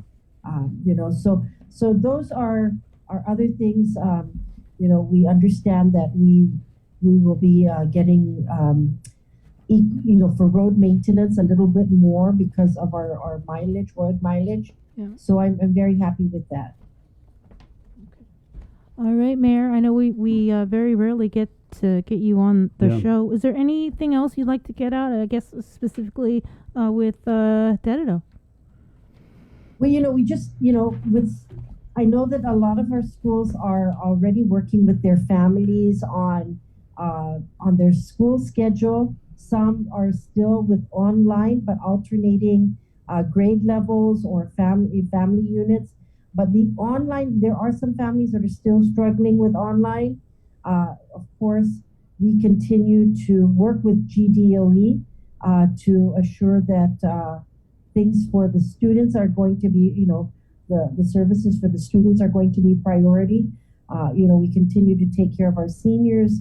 And this being the end of the fiscal year, we look forward to more recycling revolving funds, assisting with removals of more of our abandoned vehicles, tires, and white goods in the coming fiscal year. So, we just ask our families to please be patient. Eventually, I know some, are struggling, but that's something that we learned through COVID is patience, and we eventually will get to taking care of some issues in the village. So, thank you. Well, thank you, Mayor, for everything you're doing and your staff as well. We know you're going above and beyond a lot of what your original responsibilities are. So thank you so much. Okay. All right. God bless and have a safe day. Okay, you too, Mayor. We're going to take a quick break, and we're coming back with the Division of Environmental Health, Public Health and Social Services next right here on The Link. Good morning. The KUAM Podcast Network is back and on demand, featuring a great variety of podcasts from our island and region, including culture, lifestyle, awareness, crime, politics, commentary, comedy, and entertainment. Available on most streaming platforms. The KUAM Podcast Network. Subscribe and listen now.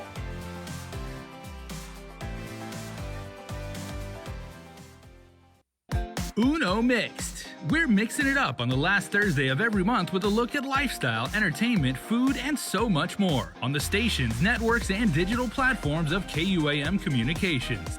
Uno Mixed is presented to you by Docomo Pacific, Better Together, and Pepsi.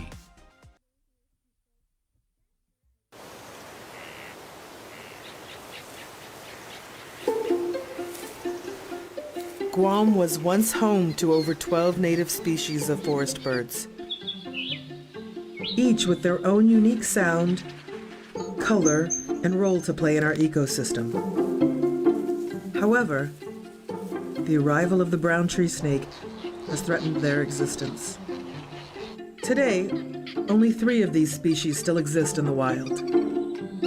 But what was once lost can be restored. Join the Department of Agriculture's efforts to restore our ecosystem. It is only through partnerships with various organizations and the community that we can give our native birds a future.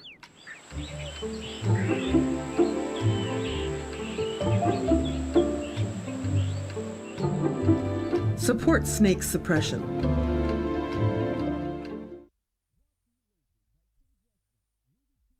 Say hello to the First Hawaiian Bank mobile app. Want a better look at your spending? With MoneyMap, you can automatically create budgets and manage where your money is going. Know when you have a green light, or when it's time to slow down. Maybe cook more meals at home this week. Set your goals, track your progress, and find your way to exactly where you want to be. With MoneyMap from the First Hawaiian Bank mobile app. It all starts with yes. The relationship between Guam and Manila, Philippines is undeniable as we share similar cultural traditions, history, and heritage. With generations of Filipinos calling Guam home, KUAM presents a monthly look at the capital city featuring in-depth and engaging interviews on everything from medical tourism to new business and government leaders. Veteran newscaster Nestor Lecanto delivers Beyond Our Borders. This special program is brought to you by KFC and the Medical City, where patients are partners. GU Self-Storage, conveniently located near the Harmon McDonald's, offers fully covered loading and unloading area with individual pin-coded gate and door access. Call us today at 648-7867 for more information. Do you feel like you're missing out on something? Make life more rewarding with Pacific Points. Earn and redeem points for bill rebates and free load at IT&E, discounts on fuel at Shell, vouchers at Foodies, and United Mileage Plus miles.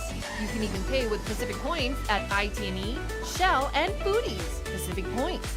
Do more, get more. KUAM's multi-platform morning show, The Link, just got a little more delicious with Feed Me Fridays. Chris, Sabrina, Jason, and the rest of the morning crew will take some time off each Friday to talk, taste, and tempt you with all the latest and greatest food and drinks on Guam. Old faves, new hits, and everything else we can put in our bellies. It's Feed Me Fridays on The Link, brought to you by King's Restaurants, Ruby Tuesday Guam, and Devondale. The Culture Club returns to KOAM Digital and KOAM News Weekend Edition, highlighting Guam's young artists, activists, and crafters as they work to protect, preserve, and promote our Chamorro culture. Watch this weekly feature on the digital platforms of KOAM News Weekend Edition, brought to you by Hanum. KUAM TV has been on the air for 65 years. 65 years of growing, changing, and adapting to the needs of our local community. 65 years of making you smile, laugh, and cheer, and being there for you in times of tears and heartbreak, and learning to heal together. We've kept you on the edge of your seats, been a trusted source for you to turn to, weathered many storms together, and celebrated life's big moments. And now at 65, we celebrate all the firsts we brought you over the years, and all the firsts that lie ahead as our world changes. KUAM TV, celebrating 65 years of firsts on Guam.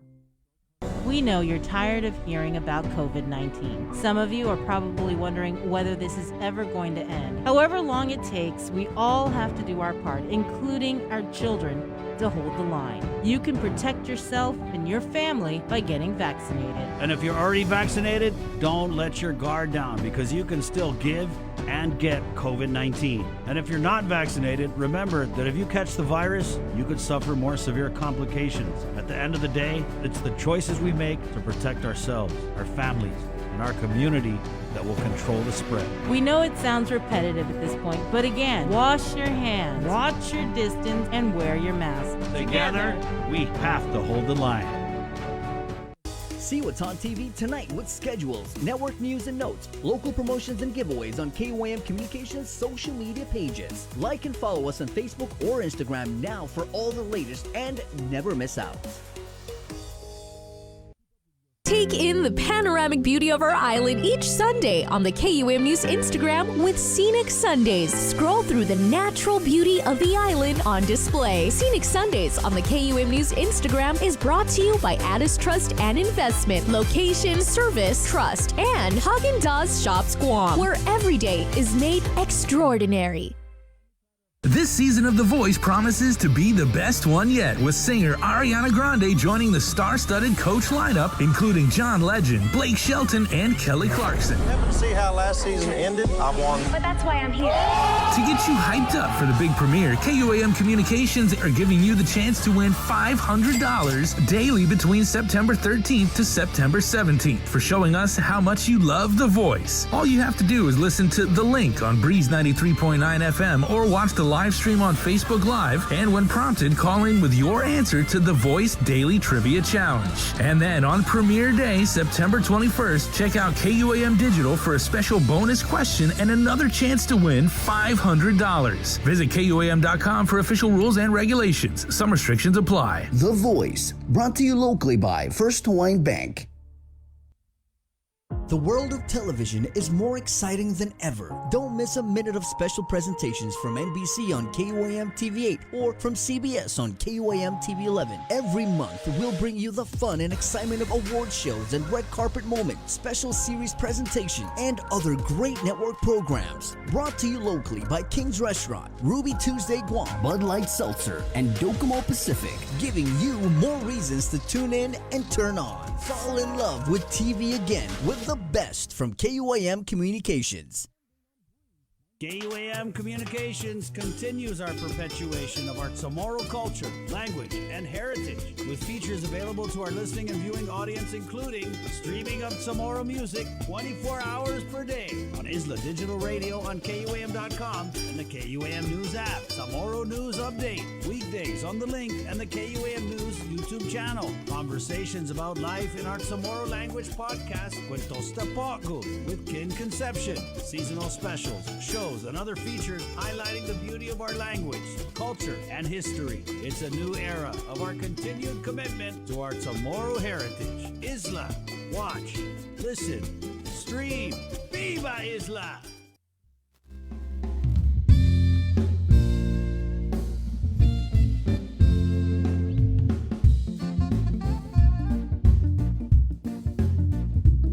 Okay, 9:30, The Link, Pacific Points, Cabo Enterprises, IT&E, Jack in the Box.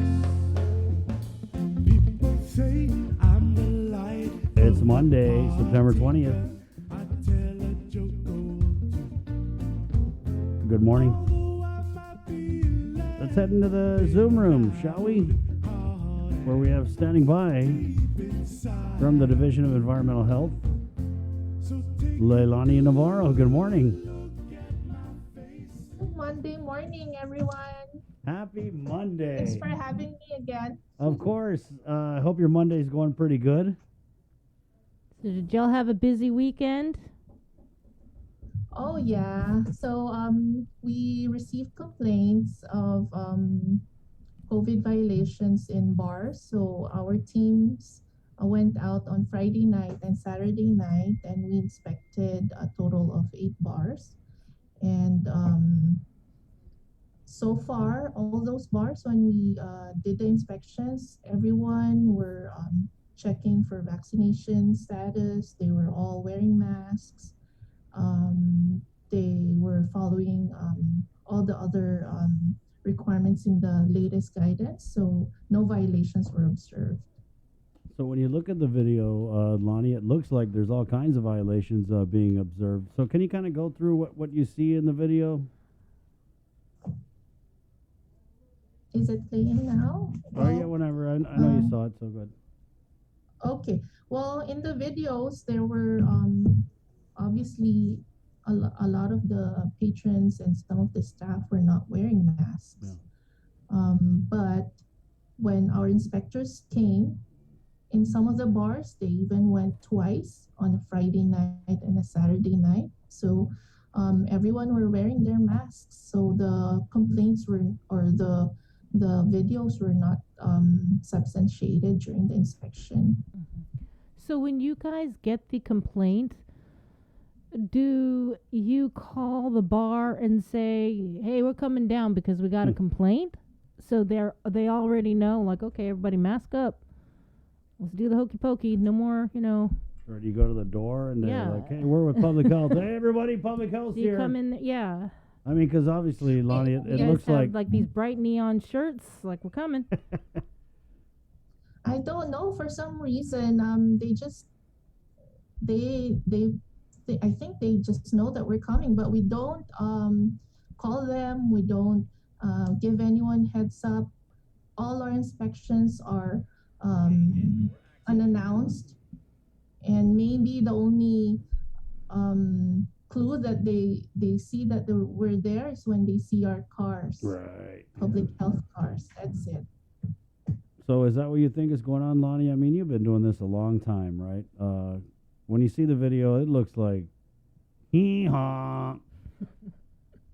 But when you show up, it's like, oh, no, it's okay. So is that what your gut feeling is? It's hard to tell, Chris, because, as an inspector, we really are only bound by what we observe during our inspections. When we see, in my experiences, even if they send us pictures or videos, if it doesn't support what we see during our inspections, then we cannot really say that it's otherwise. Okay, so what about in terms of the self-attestation and everybody that's going to the bars and the restaurants, they're all vaccinated. So that's kind of what you guys have been finding. You guys have been taking the list, running it through the, WebIZ, and everybody on there is legit. They have been vaccinated.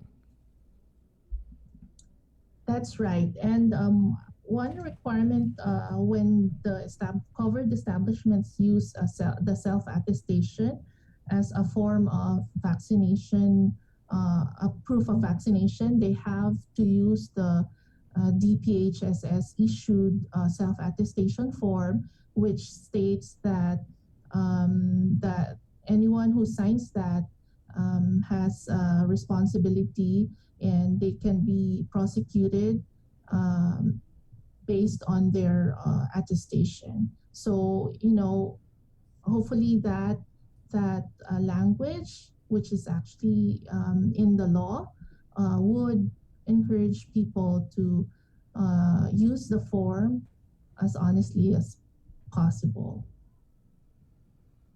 What about like military people? How do you validate that they're vaccinated? Like the British, for example. Right. So it's the only responsibility the covered establishments has is that they have to show us that they do check for proof of vaccination. So they can do this via the contact log that we check when we go into the establishment, or the self-attestation form. So it's up to them.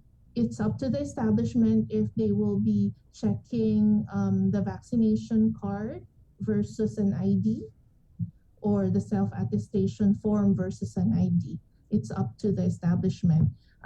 As long as they check that their patrons are vaccinated, then they meet the requirement. How are you? I mean, then what's the point of the fines then? Because if you're just going to take the business or whatever at their word for it, and I mean, what business is going to turn down money, right? So I mean, I'm just in the case of the British, right? So they're not in the WebIZ, and you just go into these bars and you say, "Hey, did you check?" And they're like, "Yeah, we checked," but you don't verify. Unfortunately, Chris, that's the only that's up to where we can go with in terms of that, in terms of enforcement of that provision. But if it were like in a private setting, for example, then that's the time we will be checking for vaccination status of each individual, and each individual will be cited and penalized individually. So if it's in a covered establishment, then the onus is on the operator of the establishment to make sure that they're following the guidance, and they can. That's the only way we can penalize them if they don't follow the guidance memo 2021-23 now. Can you I'm sorry, explain 24. what is the difference between a private? What did you say? A private? A private. So Like a wedding? if yes, so like in a wedding, right? There's no usually the establishment is separate from the organizer. So we're not able to penalize the business owner in that case. We will be checking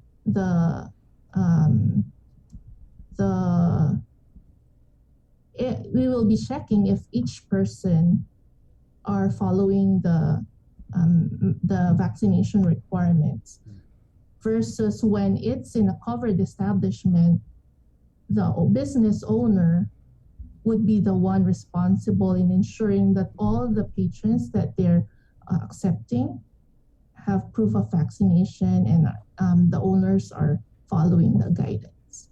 What's the penalty though for, like, let's say a bar? What are the penalties? Can you just go over them real quick? Sure. First offense is $1,000. First offense of what? Second offense. First offense of any violation. So it can be social. Well, right now there's no social distancing. It can be mask wearing. It can be limited authorized operations. So that would be if they're not checking for vaccination status. Also, if there's absence of contact logs. So if, for example, an establishment is found to not follow all those 3 items, then it's a 3,000 violation for the first offense. Wait, did you say there's no social distancing? Because I thought that everything was 100% capacity with social distancing. Did we change that? There's actually no social distancing requirement, but it's up to the establishment if they want to be more strict. The only requirement as it relates to social distancing is between tables in an establishment. Right. So each table has to be 6 feet away from the next table. Can you go back to, let's say, so I own a bar and the ship is in and there's a bunch of guys here. They want to come in and drink. I know they're going to spend a lot of money. So I'm like, yeah, you guys vaccinated? Yeah, whatever. Come in. But then public health comes and it turns out that they're not vaccinated. What happens then? Or are you just saying that you guys don't even bother to check because the business said we're checking? The business should be the ones checking. And if we see that the business is not checking, then we will issue citation to the business itself. But if it's a wedding and it's just regular people, then you can shake everyone down and ask for the papers. It hasn't happened, but if it does, that's why we also, a lot of times we also get the assistance of GPD, because in cases when there's congregation and we have to cite multiple people, GPD can assist with the issuance of tickets. But it just seems like we're going after people in the community that are, I guess you could say, celebrating significant milestones in their life, more so than we are going after people that are living it up in a bar. I mean, it should be the same. More, to me, yeah, you're more strict on the people. Yeah, than in a bar. And I'm still wondering how do they... Am I hearing this right? Yeah, you are. I am? It just... Leilani, am I hearing this right? Well, that's how, we're trained to do citation issuance. If it falls within a business, then we will issue it to the business owner. Right. And if there's no business license associated with an event, then we have no option but to cite the individuals. So what are the fines again for the what are the individual fines? Like if I'm lying about my vaccination status to get into a bar, Is there a penalty? Yes, it's $100 for the first offense. But how do you find out if you don't per check, violation. if you're not checking the status and you're just taking the business's word for it?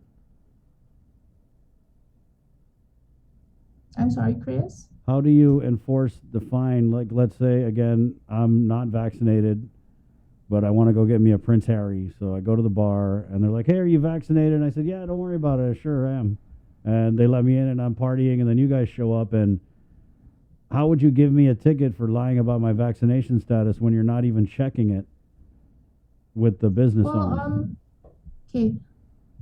It's not that we cannot. It's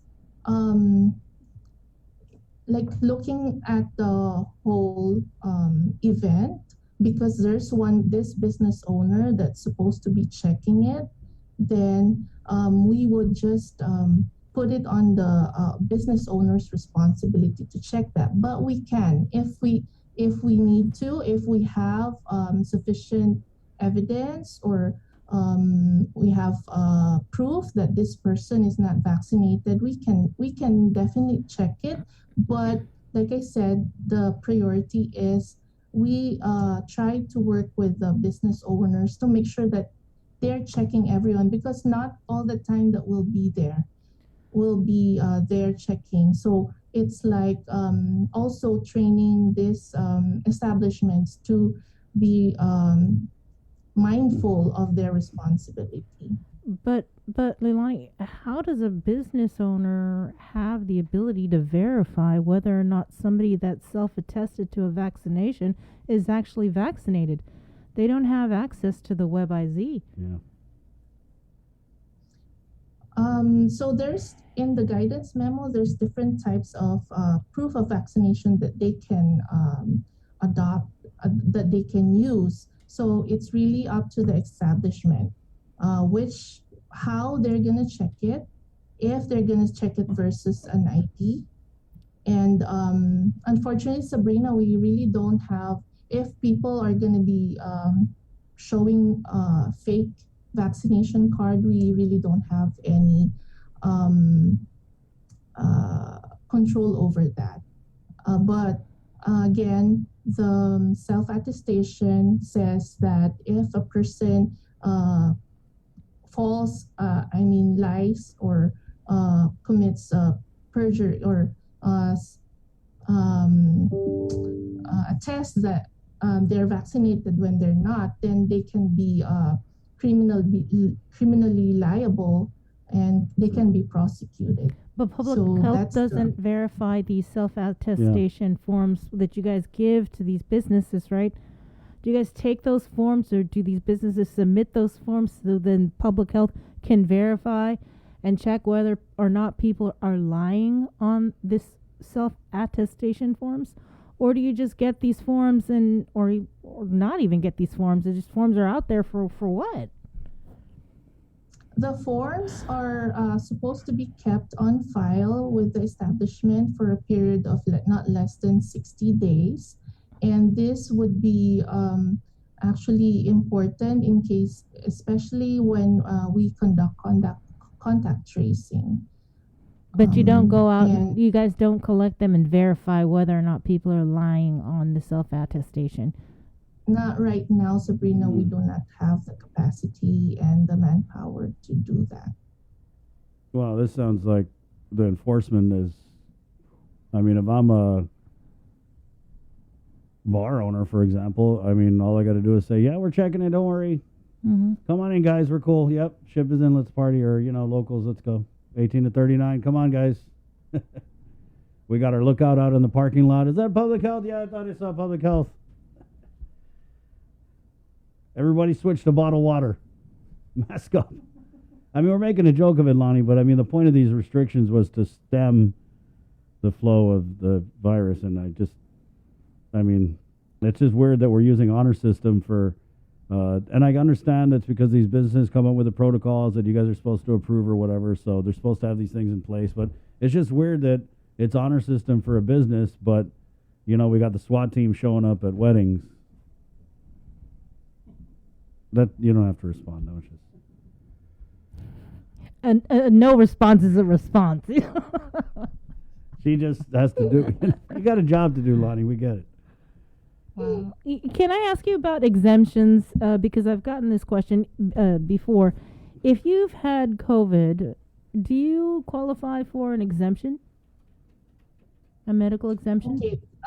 Well, with regards to any exemption, medical or religious, it would be Chima's team. Okay. Handle that. Sorry, I cannot. Yeah. She's I don't have finally any. happy. She's like, all right. But on a self-attestation form, can you put exempted? Is that what you put? Yes. Yes. Okay. Yes. But that's the And exemption. they have to show the certificate of exemption from Division of Public Health, which is Chima's team. Yeah. Okay.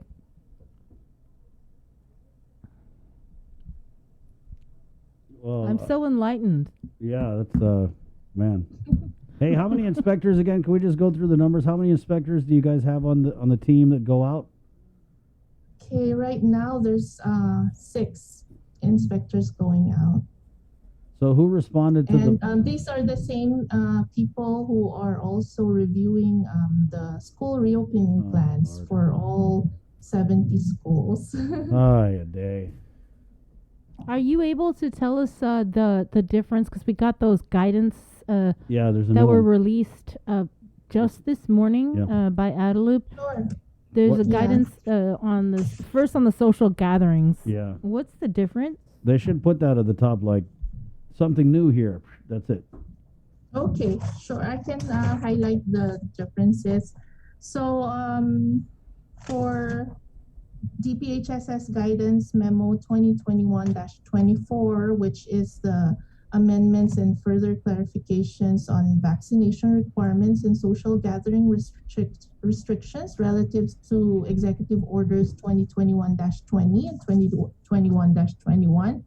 The changes include for congregation, so under Part A, number 2, the definition of congregation and social gathering, we included in the exemption regular operations in places of worship. So this will be in the churches, provided that the food and drinks are not consumed on site. So congregations in places of worship, as long as it's part of their regular operations and food and drinks are not provided on site, then that's not gonna be considered a social gathering. Also for Part A, number 10, funeral ceremony, we included rosaries. So for funeral ceremony, this also does not fall within the congregation congregation definition, as long as there's no food and drinks provided on site. So rosary, you can have as many people as you want at the rosary, provided you don't have corn soup, tuna sandwich, all that stuff. No food. What, Lonnie? Let me just ask. no What if food. what if the food is in a to-go setup? Well, let's say the If it's sandwiches are to bagged go up. and it's not, yes, if it's not consumed on site and they just take it home, then that's fine. They can. It's not going to be considered congregation. So that's huge, my people. Rosaries, the funerals, there's no limit on who can attend as long as food is not consumed on site. On site. Okay. And then for Lonnie, just I'm sorry, before you go on, let's say I have a funeral and I got it catered and in the social hall there's a spread of food there. Am I affected by the limits?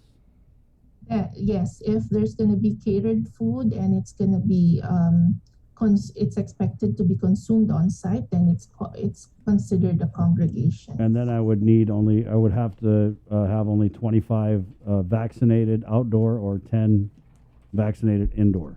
Indoors, correct. Okay. Yes. Thank you. Okay.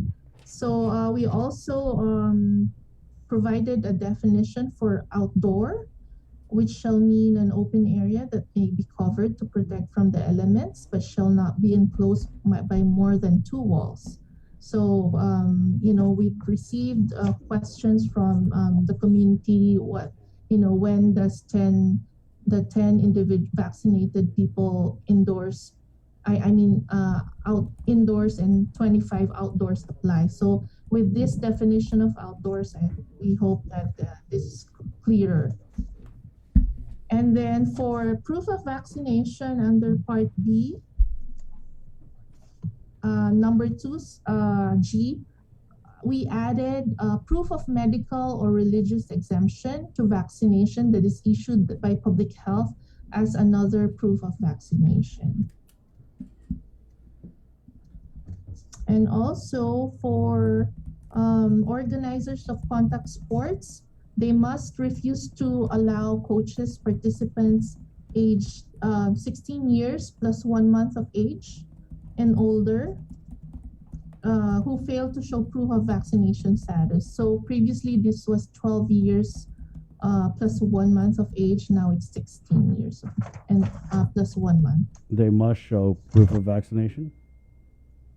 Yes, they must. Contact sports organizers, participants, and coaches age 16 years and 1 month of age and older, they have to show proof of vaccination. Okay, and so we added another provision in under congregations and social gatherings.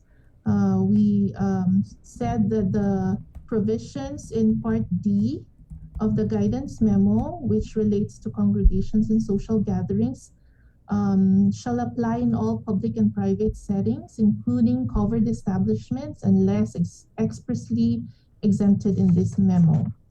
So that's the highlights or the changes in the vaccination requirements and social gathering restrictions. And is the school guidance, is that, is there a lot of difference between that and the one that was previously issued? Yeah, so for the school guidance, previously they were not allowed to open if they did not have or they did not submit or have an approved reopening plan. So the guidance memo 2021-23, which is the school resumption of in-person learning for pre-K to 12th grade relative to executive. It now says that the schools can open provided that they submit their in-class school operation plans no later than October 1st, and it must be approved by the Division of Environmental Health no later than October 31, 2021. Otherwise, the non-compliant school must cease operation immediately or a penalty may be imposed pursuant to the regulations. And then we just provided clarifications with regards to the use of face masks, physical distancing. We also provided clarifications on sports and extracurricular activities. So now interscholastic sports are authorized to resume training and operation, and spectators are allowed to attend the events provided that the spectators shall be limited to 4 per athlete, which we call a spectator pod.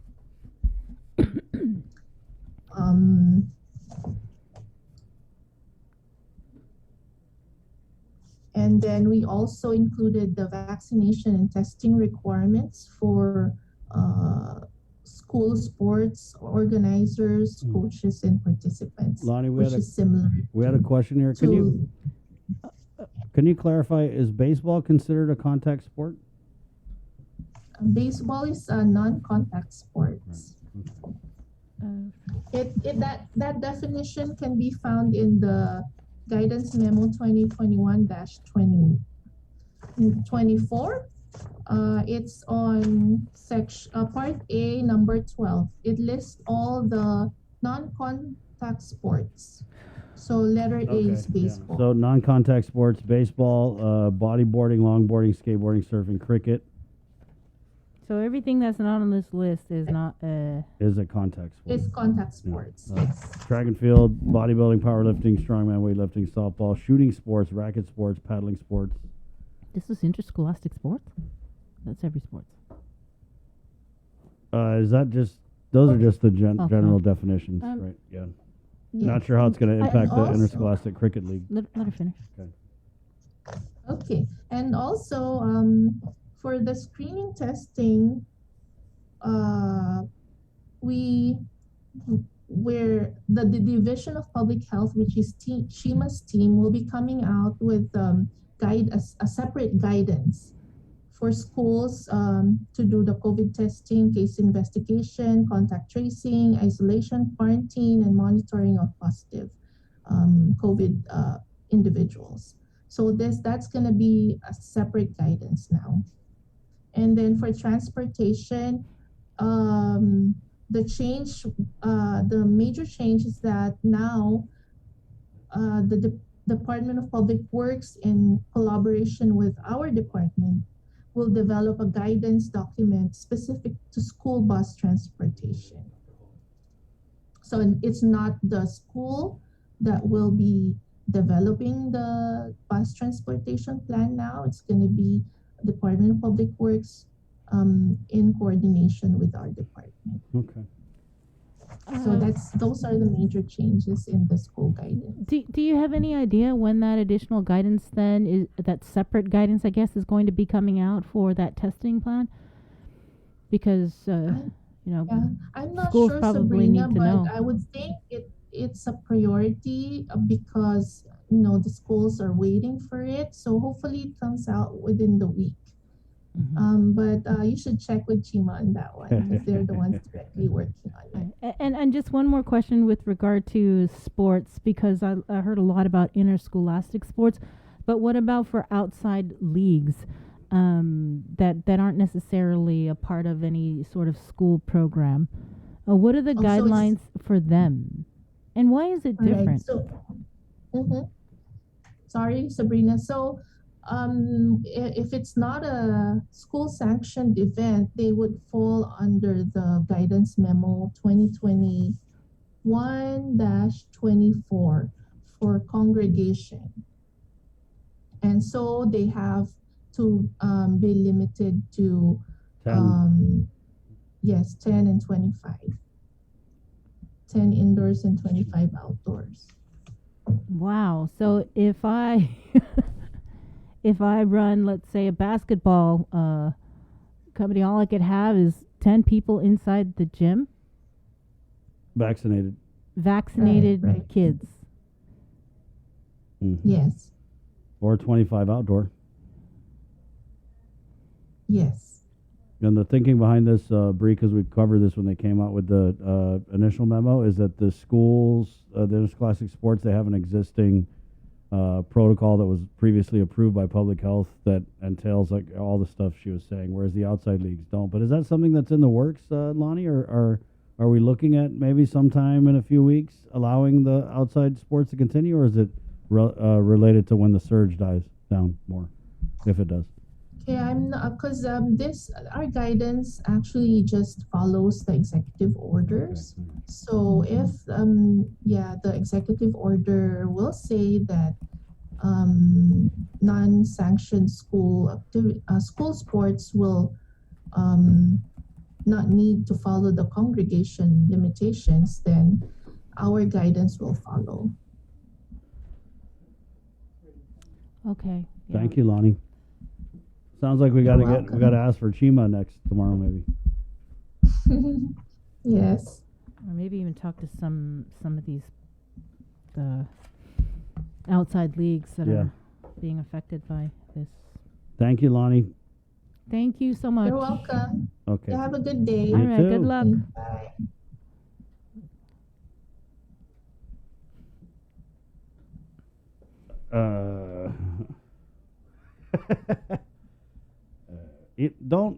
Don't get mad at Lonnie girl, okay? She's just enforcing what the governor mandated, that public health issued the guidelines for. If you're gonna get mad at anybody, take it to Adelup, okay? She's just in this position where they're enforcing what they're told to enforce, but doesn't make sense to me, Joe sir.